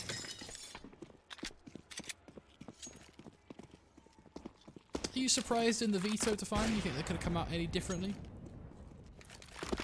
I'm gonna take a look at the maps here. I think, like, the thing is, a lot of these, like, secret, we don't have too much record on them, on, like, Train, Dust 2, Overpass, and Vertigo. The only maps they've really been playing a lot has been Mirage and Nuke. They've been playing 8 times. 4 times on Inferno. Other than that, it's only been one time they played the other maps. So I feel like 2 of the 3 maps they're playing a lot has been the maps that's been the chosen here, Nuke and Mirage. It's on the Train they really haven't been playing a lot here, Secret. On the other 2 maps, they should be winning on. So in the proper map pool, it's actually better for Secret here. Windstrike, they have a little bit more record, but they're banning out a map that, for example, Dust 2 they played 7 times. Where Secret only played 1 time, but they still ban it. So maybe, you know, Windstrike, they don't feel too comfortable on these plugin maps. Train, of course, a very tactical map, so maybe they feel more comfortable on that. But I don't think they're gonna have an issue here either, Windstrike, on the map pick here. I think they're pretty fine, both teams, I would say. It's not a horrendous veto from any of the teams. So, in that sense, it should be good. But I don't think we have gotten any more information, have we, about what is going on at the moment? Unfortunately, we have absolutely nothing. We're a little bit in the dark here, folks, so do bear with us. Just as you guys at home, we don't have too much to say at the moment about what could be some server issues, could be internet issues. Not really sure. It could be millions of reasons, as is always plaguing matches from time to time. Well, looking ahead, let's take a look at Lootbet Season 6, the standings on a whole. Obviously, right now, Sprout, they lead the show, but only due to the fact that only them, Heretics, and Skade have played their second round best of 3s, which currently is where Windstrike and Secret are. But between the 3 of them, Sprout obviously winning out on round difference.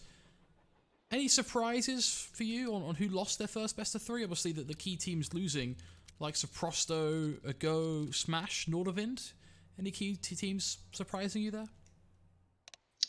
I'll say Ago a little bit surprising. Ago usually be playing pretty good in this kind of tournament. Also, like Nordavind, they're a little bit hit and miss, so I'm not really surprised Nordavind lost that. Sometimes they're winning, sometimes they're losing. We can see Nordavind going out 0-3 in some online tournaments. Sometimes they're going in like 3-1. They really hit and miss there, but Ago, I'm surprised they lost their first match. So this is the final 1-0 match. So after this one, we have all the 2-0 teams locked in. And then a lot of 1-1 teams. And then the last few rounds is going to be 0-1 teams trying to fight to the 1-1 bracket. And then we're going to have 4 teams in the 0-2. So, well, we have Sprout, Heretics, and Skade locked in. Yeah. Definitely will be an interesting game. But with that said, folks, we are going to be heading to a very short break. We will be back with you with some more Counter-Strike very shortly once all of the tech issues are resolved. We have been informed there are a couple of issues right now with the PCs on some of the players' side, so they are just going to be working to resolve that as soon as possible, and then we'll be back with you as soon as possible. So join us in a few more minutes so we can get this best of 3 underway.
Welcome back, folks. Here we are. Windstrike versus Team Secret. It's a best of 3. It's Train, and it's Windstrike on their CT side as we get things underway already with a land. A quick kill from him onto Tudson.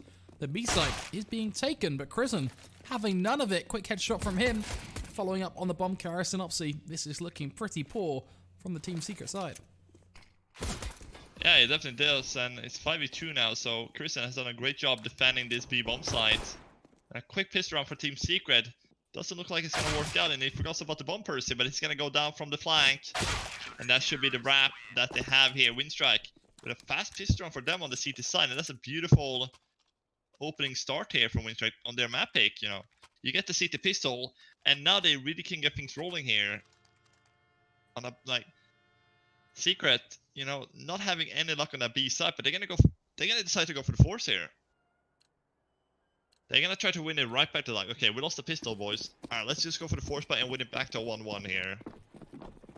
So they want to shut down things early here for Secret. They don't want to give Windstrike any momentum going into this their map pick here. Because Windstrike, they are big favorites to take this map here. Be very surprised if they do not pick up map 1 here. So Secret, you know, they have the, you know, they don't really have any pressure. Windstrike is the one with the pressure here on this map. And usually when you have the pressure, you're playing much worse most of the times. But this force buy here, Alien is going to take the first one down. And it shouldn't still be big of an issue here, killing just the Eagle players. I just want to say that. Anarchus and Tudson, they're getting 1 each. I jinxed it a little bit there, perhaps. So it shouldn't be too hard. It's an initial kill here, but they're going through the smoke, and that's not the right call to make when you have an advantage. Hobbit. Easy kills for him. But they left the B side completely open here. Looks like Anarchus was on a sprint for that bomb site. But at this point, it's a 3v2. Juan Fratro down to just a 1 HP, so really shouldn't be any more to pick home here for the Team Secret side. I love this position from Hunter too. Yeah. It's perfect for this sort of round. Yeah, it's really good, but that may just mean that he can get the plant down if he gets the angle, just the right angle. Not gonna go for the plant. There we go. He should go for the plant. Here he goes for the plant. He gets the one covering, but now he can't actually stop the bomb plant from happening because of the angle he has. So it will be a bomb plant for Team Secret here in the second round, but I don't think they're gonna force into it even though they got the plant. Yeah, this definitely should not be a force right now. I think you have to accept, right? We gave it a good go. Let's back out of this one now. Wait for the full buy. We can do a half buy at best here. And go into round 4. All guns swinging. I like the logo for Team Secret. Would have loved to have it on a sticker, you know. Maybe they should sign a tier 1 team to get some stickers. This is a great logo, actually. If they make a rebrand, I'll be very mad.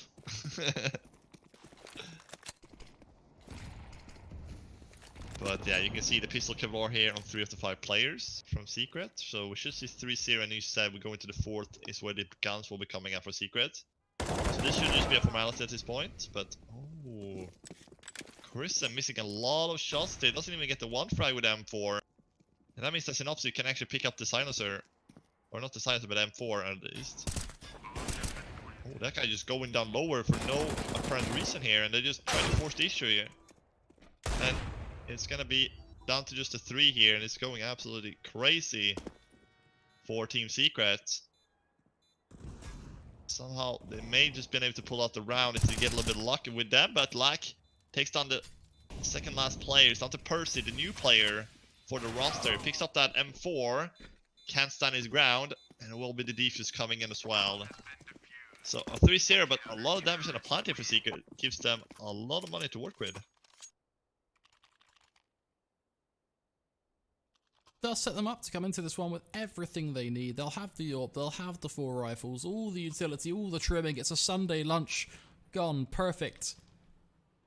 Now they just have to get it stomached and try and actually get themselves around, to be frank. Otherwise, what was it all worth it?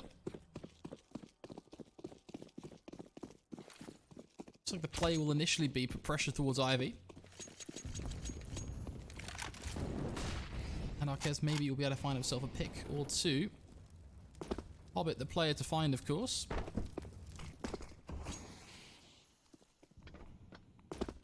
Looks like they've completely abandoned Ivy on the CT side, actually. Yeah, definitely looks like that's the case at the moment. Molly out towards main, will flush him back. Finally, Hobbit is on my level, playing the silencer. People really hate the silencer nowadays.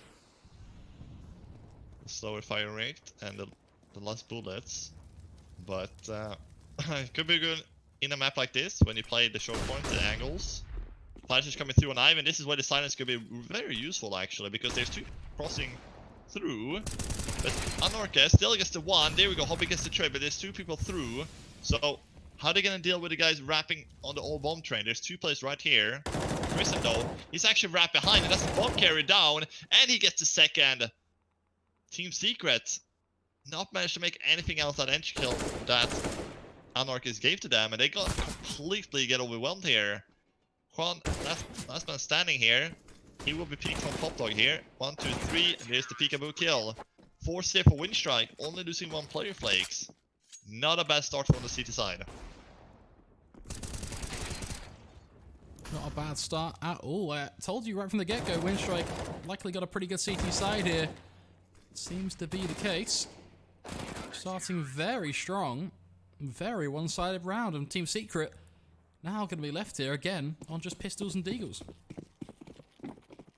Yeah, this could be the problem on the T side too. If you don't win the pistol in the first game round, you know, the CT, they really could just roll away with these rounds, get the momentum. This is where you will usually see those 11-4, 12-3 halves, right? Because the T's, they don't really have too much to say into the rounds. But once, you know, Windstrike gets the first couple of rounds, get some money going, use some economy, you know. All from there, it's just gonna go downhill from Secret. Usually for the T teams. But they do get a couple of frags here. So it looks like they could have gone third there, but that will be the 5-0 for Windstrike, losing to 2 players. So Secret, they do get a second shot at it here with the second buy round, but lack. Great triple for him actually there towards the main. Doesn't go for the panic spray, keeps on tapping, that you should do with a silencer.